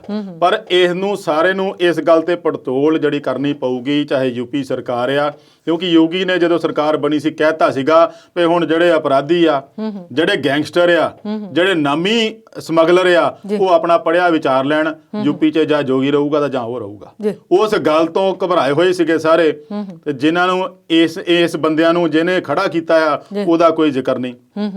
ਇਸ ਤੋਂ ਅਗਲੀ ਗੱਲ ਹੋਰ ਦੱਸ ਦਵਾਂ, ਇਹਦਾ ਹੁਣ ਜਿਹੜਾ ਬੇਟਾ ਆ ਅੱਬਾਸ, ਉਹ ਖੁਦ ਇੱਕ ਬਹੁਤ ਵੱਡਾ ਸ਼ੂਟਰ ਆ, ਨਿਸ਼ਾਨੇਬਾਜ਼ ਆ, ਨੈਸ਼ਨਲ ਲੈਵਲ ਦਾ ਕਈ ਮੈਡਲ ਜਿੱਤੇ ਆ, ਅੰਤਰਰਾਸ਼ਟਰੀ ਫੇਮ ਉਹਨੂੰ ਮਿਲੀ ਆ, ਤੇ ਨਾਲ ਦੀ ਨਾਲ ਉਹ ਸਿਆਸਤ ਵਿੱਚ ਵੀ ਹੈਗਾ। ਇਸੇ ਮਊ ਇਲਾਕੇ ਚੋਂ ਇਸ ਵੇਲੇ ਫਿਰ ਉਹ ਵਿਧਾਇਕ ਆ। ਸਿਆਸੀ ਸਰਪ੍ਰਸਤੀ ਮਿਲਦੀ ਆ ਤਾਂ ਫੇਰ ਹੀ ਬੰਦਾ ਇਹੋ ਜਿਹੇ ਅਪਰਾਧੀ ਕਰਨ ਦੇ ਵਿੱਚ ਇੰਨਾ ਕੁ ਉੱਚਾ ਚਲੇ ਜਾਂਦਾ, ਮੁੜ ਕੇ ਉਹਨੂੰ ਲਿਆਉਣ ਲਈ ਫਿਰ ਇਦਾਂ ਦੇ ਕੰਮ ਕਰਨੇ ਪੈਂਦੇ ਆ। 150 ਬੰਦੇ ਫਿਰ ਲਿਜਾਣੇ ਪੈਂਦੇ ਆ ਉਹਨੂੰ ਫੜਨ ਲਈ, ਜਾਂ ਸੁਪਰੀਮ ਕੋਰਟ ਤੱਕ ਪਹੁੰਚ ਕਰਨੀ ਪੈਂਦੀ ਆ। ਦੇਖੋ ਪੰਜਾਬ ਸਰਕਾਰ ਉਹਨੂੰ ਰੱਖ ਰਹੀ ਸੀਗੀ ਨਹੀਂ ਜੀ ਮੈਡੀਕਲ ਗਰਾਊਂਡ ਆ, ਕਦੇ ਉਹਨੂੰ ਵੀਲ ਚੇਅਰ ਤੇ ਲੈ ਆਂਦਾ, ਕਦੇ ਉਹਨੂੰ ਜਾਲੀ ਨੰਬਰ ਵਾਲੀ ਐਂਬੂਲੈਂਸ 'ਚ ਲੈ ਆਂਦਾ ਜਿਹਦਾ FIR ਵੀ ਦਰਜ ਹੋਈ ਆ, ਉਹਦਾ ਵੀ ਕੇਸ ਚੱਲਣ ਡਿਆ ਵੀ ਜਾਲੀ ਨੰਬਰ ਵਾਲੀ ਐਂਬੂਲੈਂਸ ਕਿੱਥੋਂ ਆ ਗਈ, ਯੂਪੀ ਤੋਂ ਐਂਬੂਲੈਂਸ ਆਈ ਹੈ ਜਿਹਦੇ ਵਿੱਚ ਮੋਹਾਲੀ ਤੋਂ ਉਹਨੂੰ ਰੋਪੜ ਤੋਂ ਮੋਹਾਲੀ ਲਿਜਾਇਆ ਗਿਆ ਉਹਨੂੰ ਪੇਸ਼ ਕਰਨ ਲਈ। ਇਹ ਸਾਰੇ ਜਿਹੜੇ ਆ ਕਿਤੇ ਨਾ ਕਿਤੇ ਤਾਂ ਇਨਵੋਲਵ ਹੋਣਗੇ ਨਾ, ਚਾਹੇ ਉਹਦੇ ਵਿੱਚ ਪੁਲਿਸ ਵਾਲੇ ਲਾ ਲਓ ਵਿੱਚ, ਤੇ ਚਾਹੇ ਉਹਦੇ 'ਚ ਸਿਆਸੀ ਆਗੂ ਲਾ ਲਓ, ਜਾਂ ਉਹਨਾਂ ਨੂੰ ਕੌਣ ਮਦਦ ਕਰ ਰਿਹਾ। ਕਈ ਤਰ੍ਹਾਂ ਦੀ ਗੱਲਾਂ ਨਿਕਲ ਆਉਂਦੀਆਂ ਹੁੰਦੀਆਂ। ਹੁਣ ਜਦੋਂ ਐਂਬੂਲੈਂਸ ਦੀ ਗੱਲ ਆਉਂਦੀ ਆ, ਕੋਈ ਜਾਲੀ ਨੰਬਰ ਪਲੇਟ ਨਿਕਲੀ, ਜਾਲੀ ਸਾਰਾ ਕੁਝ ਨਿਕਲਿਆ, ਤੇ ਉਹ ਪਤਾ ਲੱਗਾ ਮੁੜ ਕੇ ਰਾਤ ਨੂੰ ਰੋਪੜ ਦੇ ਢਾਬੇ ਤੇ ਛੱਡ ਗਏ ਲਾਵਾਰਸ। ਉਸ ਤੋਂ ਬਾਅਦ ਯੂਪੀ ਵਾਲੇ ਜਿਹੜੇ ਸਿਆਸੀ ਆਗੂ ਜਾਂ ਮੰਤਰੀ ਉਹ ਕਹਿ ਰਹੇ ਵੀ ਨਹੀਂ ਐਂਬੂਲੈਂਸ ਜਿਹੜੀ ਉਹ ਲੈ ਕੇ ਗਏ ਸੀ ਉਹ ਹੈ ਹੀ ਨਹੀਂ ਸੀ, ਹੋਰ ਹੀ ਕੋ ਖੜੀ ਕਰ ਗਏ। ਕਿੰਨਾ ਕੁਝ ਨਿਕਲ ਕੇ ਆਉਂਦਾ। ਤੇ ਜੇ ਇਹਨੂੰ ਆਪਾਂ ਥੋੜਾ ਜਿਹਾ ਉਧਰ ਸਚਿਨ ਵਾਜੇ ਦੇ ਨਾਲ ਜੋੜਦੇ ਆ ਐਂਟੀਲੀਆ ਕੇਸ ਨਾਲ, ਤੇ ਦੇਖੋ ਅਪਰਾਧੀ ਸਿਆਸਤ ਦੀ ਸਰਪ੍ਰਸਤੀ ਹੇਠ ਹੀ ਤਾਂ ਫੁੱਲਦਾ। ਜਦੋਂ ਕੋਈ ਬੰਦਾ ਸਿਆਸੀ ਆਗੂ ਕਿਸੇ ਗਲਤ ਕੰਮ ਕਰਨ ਵਾਲੇ ਨੂੰ ਕਹਿ ਦੇਵੇ ਨਾ ਉਹ ਪਰਵਾਹ ਨਾ ਕਰੀ, ਮੈਂ ਹੈਗਾ, ਚਿੰਤਾ ਨਾ ਕਰ, ਉਹ ਫਿਰ ਉਹ ਇੱਕ ਦੀ ਥਾਂ ਚਾਰ ਕਰੂਗਾ। ਉਹਨੂੰ ਲੱਗਦਾ ਹੋਊਗਾ ਵੀ ਮੇਰੇ ਮਗਰ ਬੰਦਾ ਹੈਗਾ। ਤੇ ਜਦੋਂ ਉਸ ਬੰਦੇ ਨੂੰ ਵੀ ਸੋਚਣਾ ਪਊਗਾ ਵੀ ਇਹ ਕੁਰਸੀ ਇਹਦੇ ਕੋਲ ਚਾਹੇ 4 ਸਾਲ ਦੀ ਆ ਜਾਂ 5 ਸਾਲ ਦੀ ਆ, ਅਗਲਾ ਦੌਰ ਤਾਂ ਫਿਰ ਪਤਾ ਨਹੀਂ ਆਉਂਦਾ ਕਿ ਨਹੀਂ ਆਉਂਦਾ, ਪਰ 4-5 ਸਾਲ ਤੱਕ ਮੰਨ ਕੇ ਚੱਲੇ, ਪਤਾ ਨਹੀਂ ਇਹਨੇ ਕਦੋਂ ਉਹ ਸਿਆਸੀ ਸਰਪ੍ਰਸਤੀ ਵਾਲੀ ਜਿਹੜੀ ਕੁਰਸੀ ਤੇਰੇ ਥੱਲੋਂ ਖਿੱਚ ਲੈਣੀ ਆ, ਜਾਂ ਪੌੜੀ ਜਿਸ ਤੋਂ ਤੈਨੂੰ ਚੜਾਇਆ ਹੋਇਆ ਉਹ ਕਦੋਂ ਖਿੱਚ ਲਵੇ ਤੇ ਤੂੰ ਮੁੱਦੇ ਮੂੰਹ ਡਿਗੇ। ਇਸ ਗੱਲ ਦਾ ਉਹ ਅੰਦਾਜ਼ਾ ਉਹਨੂੰ ਨਹੀਂ ਲੱਗਦਾ, ਕਿਉਂਕਿ ਉਦੋਂ ਤੱਕ ਉਹ ਬਹੁਤ ਵੱਡਾ ਅੰਸਾਰੀ ਵਰਗਾ ਬਾਹੂਬਲੀ ਬਣ ਗਿਆ ਹੁੰਦਾ। ਪਰ ਸਾਰੇ ਦੀ ਜਿਹੜੀ ਕਨਕਲੂਜਨ ਇਹ ਨਿਕਲਿਆ ਕਿ ਖੈਰ ਆਖਰ ਅੰਸਾਰੀ ਪੰਜਾਬ ਤੋਂ ਚਲੇ ਗਿਆ। ਜੀ ਚਲੋ ਸ਼ੁਕਰ ਹੈ ਚਲਾ ਗਿਆ। ਤੇ ਇੱਧਰ ਵੈਸੇ ਤੁਸੀਂ ਜਿਹੜਾ ਮਾਮਲਾ ਐਂਟੀਲੀਆ ਕੇਸ ਦਾ ਜੋੜਿਆ ਸੀ ਨਾ, ਮੇਰੇ ਮਨ 'ਚ ਸਵਾਲ ਆਇਆ ਕਿ ਦੇਸ਼ਮੁਖ ਜਿਹੜੇ ਉੱਥੋਂ ਦੇ ਗ੍ਰਹਿ ਮੰਤਰੀ ਹੈ ਉਹਨਾਂ ਨੇ ਅਸਤੀਫਾ ਦੇ ਦਿੱਤਾ ਤੇ ਉੱਥੋਂ ਦੀ ਸਰਕਾਰ ਅਦਾਲਤ ਦਾ ਰੁਖ ਕਰ ਰਹੀ ਹੈ ਜੀ ਕਿਸ ਮਾਮਲੇ ਨੂੰ ਲੈ ਕੇ। ਦੇਖੋ ਹੁਣ ਗੱਲ ਉੱਥੇ ਆ ਜਾਂਦੀ ਆ ਕਿ ਪੁਲਿਸ ਔਰ ਸਿਆਸਤ ਦਾ ਕਿੰਨਾ ਸੁਮੇਲ ਹੁੰਦਾ ਆ। ਜਿਸ ਪਰਮਵੀਰ ਸਿੰਘ ਨੇ ਸ਼ਿਕਾਇਤ ਕੀਤੀ ਸੀ ਜਿੰਨਾ ਚਿਰ ਪੁਲਿਸ ਕਮਿਸ਼ਨਰ ਸੀਗਾ ਜੀ ਉਨਾ ਚਿਰ ਉਹਨੇ ਵੀ ਨਹੀਂ ਆਵਾਜ਼ ਉਠਾਈ। ਹੂੰ ਜਿੱਦਾਂ ਹੀ ਉਹਨੂੰ ਪੁਲਿਸ ਕਮਿਸ਼ਨਰ ਤੋਂ ਅਹੁਦੇ ਤੋਂ ਹਟਾਉਂਦੇ ਆ ਉਹ ਨਵੇਂ-ਨਵੇਂ ਖੁਲਾਸੇ ਕਰਨ ਲੱਗ ਪਿਆ। ਜੀ ਉਹਨੂੰ ਹਾਈ ਕੋਰਟ ਤੋਂ ਝਾੜ ਵੀ ਪਈ ਵੀ ਜਦੋਂ ਤੁਹਾਡੇ ਕੋਲ ਅਹੁਦਾ ਸੀਗਾ, ਤੁਹਾਡੀ ਅੱਖ ਦੇ ਥੱਲੇ ਹੋ ਰਿਹਾ ਸੀ, ਤੁਹਾਨੂੰ ਪਤਾ ਸੀਗਾ, ਉਦੋਂ ਕਿਉਂ ਨਹੀਂ ਇੱਥੇ ਕਾਰਵਾਈ ਕੀਤੀ? ਜੀ ਉਹ ਵੀ ਸਵਾਲਾਂ ਦੇ ਘੇਰੇ ਦੇ ਵਿੱਚ ਆ। ਹੁਣ ਹੋਰ ਗੱਲ ਪਤਾ ਲੱਗਦੀ ਆ ਵੀ ਪਰਮਵੀਰ ਸਿੰਘ ਪਲੱਸ ਸਚਿਨ ਵਾਜ਼ੇ ਜਿਹੜੇ API ਆ ਜੀ ਪਲੱਸ ਅਨਿਲ ਦੇਸ਼ਮੁਖ, ਜੀ ਇਹਨਾਂ ਦੀ ਪ੍ਰਾਪਰਟੀ 100 ਕਰੋੜ ਦੇ ਵਿੱਚ ਆ। ਜੀ ਕਿੱਥੋਂ ਬਣ ਗਈ, ਹੂੰ ਕਿਵੇਂ ਬਣ ਗਈ, ਕਦੋਂ ਤੋਂ ਬਣਦੀ ਆ ਰਹੀ ਆ, ਹੂੰ ਇਹਦੇ ਬਾਰੇ ਕੌਣ ਪੜਤਾਲ ਕਰੂਗਾ? ਜੀ ਠੀਕ ਹੈ। ਉਹਦੇ ਵਿੱਚ ਦੂਜਾ ਪੱਖ ਇਹ ਵੀ ਸੀਗਾ ਕਿ BJP ਜਿਹੜੀ ਆ ਉਹ ਦੇਵੇਂਦਰ ਫੜਨਵੀਸ ਸਾਬਕਾ ਮੁੱਖ ਮੰਤਰੀ ਆ, ਉਹਦੀ ਮੌਜੂਦਾ ਸਰਕਾਰ ਨੂੰ ਅਸਥਿਰ ਕਰਨ ਦੀ ਕੋਸ਼ਿਸ਼ਾਂ ਬਹੁਤ ਦੇਰ ਤੋਂ ਸੀਗੀਆਂ। ਉਹਦੇ ਲਈ ਉਹਨੂੰ ਬੂਰ ਪੈਂਦਾ ਦਿਸਦਾ। ਇੱਕ ਵਿਕਟ ਡਿੱਗ ਪਈ, ਜੀ ਅਗਲੇ ਦੀ ਤਿਆਰੀ ਆ, ਮੁੱਖ ਮੰਤਰੀ ਵੀ ਘੇਰੇ ਦੇ ਵਿੱਚ ਆ। ਜਦੋਂ ਇਹਦੀ ਸਾਰੀ ਆੜ ਦੇ ਵਿੱਚ CBI ਜਾਂਚ ਆ ਜਾਂਦੀ ਆ ਫਿਰ ਸਾਰੇ ਘਬਰਾ ਜਾਂਦੇ ਆ, ਕਿਉਂਕਿ CBI ਦੇ ਵਿੱਚ ਜਦੋਂ ਆ ਜਾਣੀ ਤੇ ਉਹਨੇ ਟਾਈਮ ਵੀ ਉਹਨੂੰ ਹਾਈ ਕੋਰਟ ਨੇ 15 ਦਿਨ ਦਾ ਦਿੱਤਾ। ਜੀ 15 ਦਿਨ ਦਾ ਟਾਈਮ CBI ਨੂੰ ਦਿੱਤਾ ਹੋਇਆ ਤੇ 2 ਮਹੀਨਿਆਂ ਤੋਂ NIA ਲੱਭਣ ਡਈ ਆ। ਹਜੇ ਹੋਰ ਤੇ ਹੋਰ ਖੁਲਾਸੇ ਹੋ ਰਹੇ ਆ, ਜੀ। ਉਦੋਂ ਹਜੇ ਕੇਸ ਮੁਕੰਮਲ ਨਹੀਂ ਹੋ ਰਿਹਾ NIA ਤੋਂ, ਤੇ 15 ਦਿਨਾਂ ਦੇ ਵਿੱਚ CBI ਕੀ ਜਾਂਚ ਕਰੂਗੀ? ਜੀ। CBI ਜਾਂਚ ਦਿੱਤੀ ਗਈ ਆ ਵੀ ਜਿਹੜੀ 100 ਕਰੋੜ ਦੀ ਵਸੂਲੀ ਗ੍ਰਹਿ ਮੰਤਰੀ ਕਰਦਾ ਸੀਗਾ। ਹੁਣ ਕੀ ਇਸ ਗੱਲ ਨੂੰ ਆਪਾਂ ਇਹ ਵੀ ਦੇਖੀਏ ਵੀ ਉਸ ਸੂਬੇ ਦੇ ਵਿੱਚ ਹੀ ਇਹ ਕੁਝ ਹੁੰਦਾ ਕਿ ਬਾਕੀ ਸੂਬਿਆਂ 'ਚ ਵੀ ਹੁੰਦਾ ਹੈ? ਜੀ ਇਸ ਗੱਲ ਦਾ ਖੁਲਾਸਾ ਤਾਂ ਹੀ ਹੋਊਗਾ ਜੇ ਪਰਮਵੀਰ ਸਿੰਘ ਵਰਗਾ ਅਹੁਦੇ ਤੋਂ ਹਟ ਕੇ ਕਿਸੇ ਹੋਰ ਬੰਦੇ ਤੇ ਇਲਜ਼ਾਮ ਲਾ ਦੇਵੇ ਕਿਸੇ ਹੋਰ ਸੂਬੇ ਦੇ ਵਿੱਚ, ਫਿਰ ਉੱਥੇ ਵੀ ਖੁਲਾਸੇ ਹੋਣ ਲੱਗ ਪੈਣਗੇ। ਸੋ ਸਿਆਸੀ ਸਰਪ੍ਰਸਤੀ ਦੇ ਵਿੱਚ ਪੁਲਿਸ ਜਿਹੜੀ ਆ ਵਰਦੀ ਨੂੰ ਦਾਗਦਾਰ ਤਾਂ ਕਰ ਹੀ ਗਿਆ ਸਚਿਨ ਵਾਜ਼ੇ, ਇੱਕ ਵਰਦੀ ਧਾਰੀ ਹੋ ਕੇ ਆਪਣੀ ਜ਼ਿੰਮੇਵਾਰੀ ਨੂੰ ਵੀ ਦਾਗਦਾਰ ਬਣਾ ਗਿਆ ਪਰਮਵੀਰ ਸਿੰਘ ਆ। ਉਹਦੇ ਰਿਟਾਇਰਮੈਂਟ ਨੂੰ ਰਹਿੰਦੇ ਥੋੜਾ ਸਮਾਂ। ਹੁਣ ਸਵਾਲ ਉੱਥੇ ਇੱਕ ਇਹ ਵੀ ਚਰਚਾ 'ਚ ਵਿੱਚ ਆ ਰਿਹਾ ਵੀ ਇਸ ਬੰਦੇ ਨੇ ਲੱਗਦਾ ਅਗਲੇ ਟਾਈਮ 'ਚ ਸਿਆਸਤ 'ਚ ਆ ਜਾਣਾ। ਜੀ ਚਲੋ ਕੁਦਰਤੀ ਹੁੰਦਾ ਆ, ਚਾਹੇ IAS ਆ ਚਾਹੇ IPS ਆ, ਜਦੋਂ ਉਹ ਰਿਟਾਇਰਮੈਂਟ ਦੇ ਨੇੜੇ ਆਉਂਦਾ ਤੇ ਫਿਰ ਉਹਦੀ ਕਿਤੇ ਨਾ ਕਿਤੇ ਥੋੜੀ ਜੀ ਸਾਂਝ ਜਾਂ ਸੈਟਿੰਗ ਬਣਨ ਲੱਗ ਪੈਂਦੀ ਆ। ਪਹਿਲਾਂ ਵੀ ਮੈਂ ਹੁਣ ਮੋਰੇ ਮਤਲਬ ਕਹਿਣ ਦਾ ਜੋ ਗੱਲ ਬਹੁਤ ਦੇਰ ਤੋਂ ਚੱਲੀ ਆ ਰਹੀ ਸੀਗੀ ਵੀ ਇਹਨਾਂ ਅਫਸਰਾਂ ਨੂੰ ਇੱਕਦਮ ਛੇਤੀ ਸਿਆਸਤ ਵਿੱਚ ਨਹੀਂ ਆਉਣਾ ਚਾਹੀਦਾ, ਘੱਟੋ ਘੱਟ 5 ਸਾਲ ਦਾ ਗੈਪ ਚਾਹੀਦਾ। ਉਹਦੇ ਵੱਲ ਕਿਸੇ ਨੇ ਕੋਈ ਧਿਆਨ ਨਹੀਂ ਦਿੱਤਾ। ਖੈਰ ਉਧਰ ਆਪਾਂ ਨਹੀਂ ਜਾਂਦੇ, ਪਰ ਐਂਟੀਲੀਆ ਕੇਸ ਜਿਹੜੇ ਆ ਉਹ ਨਿਤ ਨਵੇਂ ਖੁਲਾਸੇ ਹੋ ਰਹੇ ਆ। 8 ਗੱਡੀਆਂ ਫੜੀਆਂ ਗਈਆਂ ਲਗਜ਼ਰੀ, 8 ਗੱਡੀਆਂ ਤੋਂ ਬਾਅਦ ਹੁਣ ਨਵਾਂ ਖੁਲਾਸਾ ਇਹ ਆ ਕਿ ਲਗਜ਼ਰੀ ਬਾਈਕ ਵੀ ਮਿਲੀ ਆ ਜੀ ਜਿਹਦੇ ਉੱਤੇ ਸਚਿਨ ਵਾਜ਼ੇ ਨੂੰ ਬਾਈਕ ਦੇ ਉੱਤੇ ਘੁੰਮਦਿਆਂ ਦੇਖਿਆ ਗਿਆ। ਫਿਰ ਉਹ ਬੰਦਾ ਇੰਨਾ ਸ਼ਾਤਰ ਸੀਗਾ, ਉਹਨੇ ਜਿਸ ਦਿਨ ਇਹ ਕਾਂਡ ਹੋਇਆ ਮਨਸੁਖ ਹੱਤਿਆ ਕਾਂਡ, ਉਦੋਂ ਉਹਨੇ ਆਪ ਦਾ ਮੋਬਾਈਲ ਹੈੱਡਕੁਆਟਰ ਵਿੱਚ ਹੀ ਰੱਖ ਦਿੱਤਾ ਤਾਂ ਕਿ ਸ਼ੱਕੀ ਨਾ ਤਾਂ ਕਿ ਲੋਕੇਸ਼ਨ ਨਾ ਪਤਾ ਲੱਗੇ। ਆਪ ਉਹ ਲੋਕਲ ਟ੍ਰੇਨ ਫੜ ਕੇ ਥਾਣੇ ਗਿਆ। ਜੀ ਹੁਣ ਉਹ CCTV ਫੁਟੇਜ ਵੀ ਮਿਲ ਗਈ। ਸੋ ਇਹਦੇ 'ਚ ਦੇਖੋ ਇੱਕ ਤਾਂ ਨੀਅਤ ਹੁੰਦੀ ਹੈ ਪੁਲਿਸ ਵਾਲਿਆਂ ਦੀ ਜਾਂ ਏਜੰਸੀ ਦੀ, ਜੇ ਸਹੀ ਨੀਅਤ ਨਾਲ ਕੰਮ ਕਰੇ ਤਾਂ ਫਿਰ ਦੁੱਧ ਦਾ ਦੁੱਧ ਪਾਣੀ ਦਾ ਪਾਣੀ ਕਰਕੇ ਰੱਖ ਦਿੰਦੀ ਆ। ਜੇ ਸਹੀ ਨੀਅਤ ਨਾਲ ਨਾ ਕੰਮ ਕਰੇ ਤੇ ਕਈ ਸਾਲ ਬੀਤ ਜਾਂਦੇ, ਪਤਾ ਨਹੀਂ ਲੱਗਦਾ ਜੀ ਜਾਂਚ ਜਾਰੀ ਆ, ਜਾਂਚ ਜਾਰੀ ਆ। ਹੁਣ ਇਹਦੇ ਵਿੱਚ ਜੇ ਸੈਂਟਰ ਦਾ ਦਬਾਅ ਵੀ ਕਹਿ ਲਈਏ, ਪਰ ਮਸਲਾ ਹੀ ਐਡਾ ਵੱਡਾ ਹੋ ਗਿਆ, ਸੈਂਟਰ ਦਬਾਅ ਪਾਵੇ ਚਾਹੇ ਨਾ ਪਾਵੇ ਉਹ ਇੱਕ ਸੈਪਰੇਟ ਇਸ਼ੂ ਹੋ ਗਿਆ। ਪਰ ਉਹ ਮਸਲਾ ਇੰਨਾ ਵੱਡਾ ਹੋ ਗਿਆ ਵੀ ਇੱਕ ਸਿੰਪਲ ASI ਆਪਾਂ ਕਹਿੰਦੇ ਉਹਨੂੰ API ਕਹਿੰਦੇ ਉੱਥੇ ਅਸਿਸਟੈਂਟ ਪੁਲਿਸ ਇੰਸਪੈਕਟਰ, ਆਪਾਂ ਅਸਿਸਟੈਂਟ ਸਬ ਇੰਸਪੈਕਟਰ ਕਹਿੰਦੇ ਆ। ਇਸ ਕਦਰ ਦਾ ਬੰਦਾ ਜਿਹੜਾ ਆ ਉਹ ਇਦਾਂ ਦੀ ਸਾਜ਼ਿਸ਼ ਵੀ ਰਚ ਸਕਦਾ ਸੀਗਾ ਵੀ ਜਿਹਨੂੰ ਅੱਤਵਾਦੀ ਸਾਜ਼ਿਸ਼ ਨਾਲ ਜੋੜਿਆ ਜਾਣਾ ਸੀ। ਜੇ ਇਸ ਗੱਲ ਦਾ ਖੁਲਾਸਾ ਨਾ ਹੁੰਦਾ, ਜੇ ਮਨਸੁਖ ਦੀ ਹੱਤਿਆ ਨਾ ਹੁੰਦੀ, ਜੇ ਉਹਨੂੰ ਗਵਾਹ ਵਜੋਂ ਪੇਸ਼ ਹੋਣ ਤੋਂ ਪਹਿਲਾਂ ਨਾ ਮਾਰਿਆ ਜਾਂਦਾ ਤੇ ਇਹ ਹੋ ਸਕਦਾ ਅੱਤਵਾਦੀ ਸਾਜ਼ਿਸ਼ ਹੀ ਗਿਣੀ ਜਾਂਦੀ। ਪਰ ਇਹ ਖੁਲਾਸਾ ਹੋਣ ਕਰਕੇ ਉਹ ਨਵੀਆਂ ਪਰਤਾਂ ਖੁੱਲੀਆਂ ਤੇ ਇਹਦਾ ਸੇਕ ਹੁਣ ਸਰਕਾਰ ਤੱਕ ਕਿੱਥੋਂ ਤੱਕ ਪਹੁੰਚਦਾ ਆ ਇਹ ਸਮਾਂ ਦੱਸੂਗਾ ਜੀ। ਤੇ ਅਵਤਾਰ ਜੀ, ਮੁੱਦੇ ਤੇ ਹੋਰ ਵੀ ਬੜੇ ਸਾਰੇ ਨੇ ਜਿਹੜੇ ਵਿਚਾਰਨੇ ਸਨ ਤੁਹਾਡੇ ਨਾਲ, ਪਰ ਇਸ ਵੇਲੇ ਸਮਾਂ ਖਤਮ ਹੈ। ਤੁਸੀਂ ਸਟੂਡੀਓ 'ਚ ਆਏ, ਆਪਣੇ ਵਿਚਾਰ ਸਾਂਝੇ ਕੀਤੇ, ਤੁਹਾਡਾ ਬਹੁਤ ਬਹੁਤ ਧੰਨਵਾਦ। ਸ਼ੁਕਰੀਆ ਜੀ। ਸੋ ਦਰਸ਼ਕਾਂ ਦਾ ਵੀ ਧੰਨਵਾਦ ਕਰਦੇ ਹਾਂ ਅੱਜ ਦੇ ਵਿਚਾਰ ਚਰਚਾ ਦੇ ਇਸ ਸਿਲਸਿਲੇ ਨਾਲ ਜੁੜਨ ਲਈ।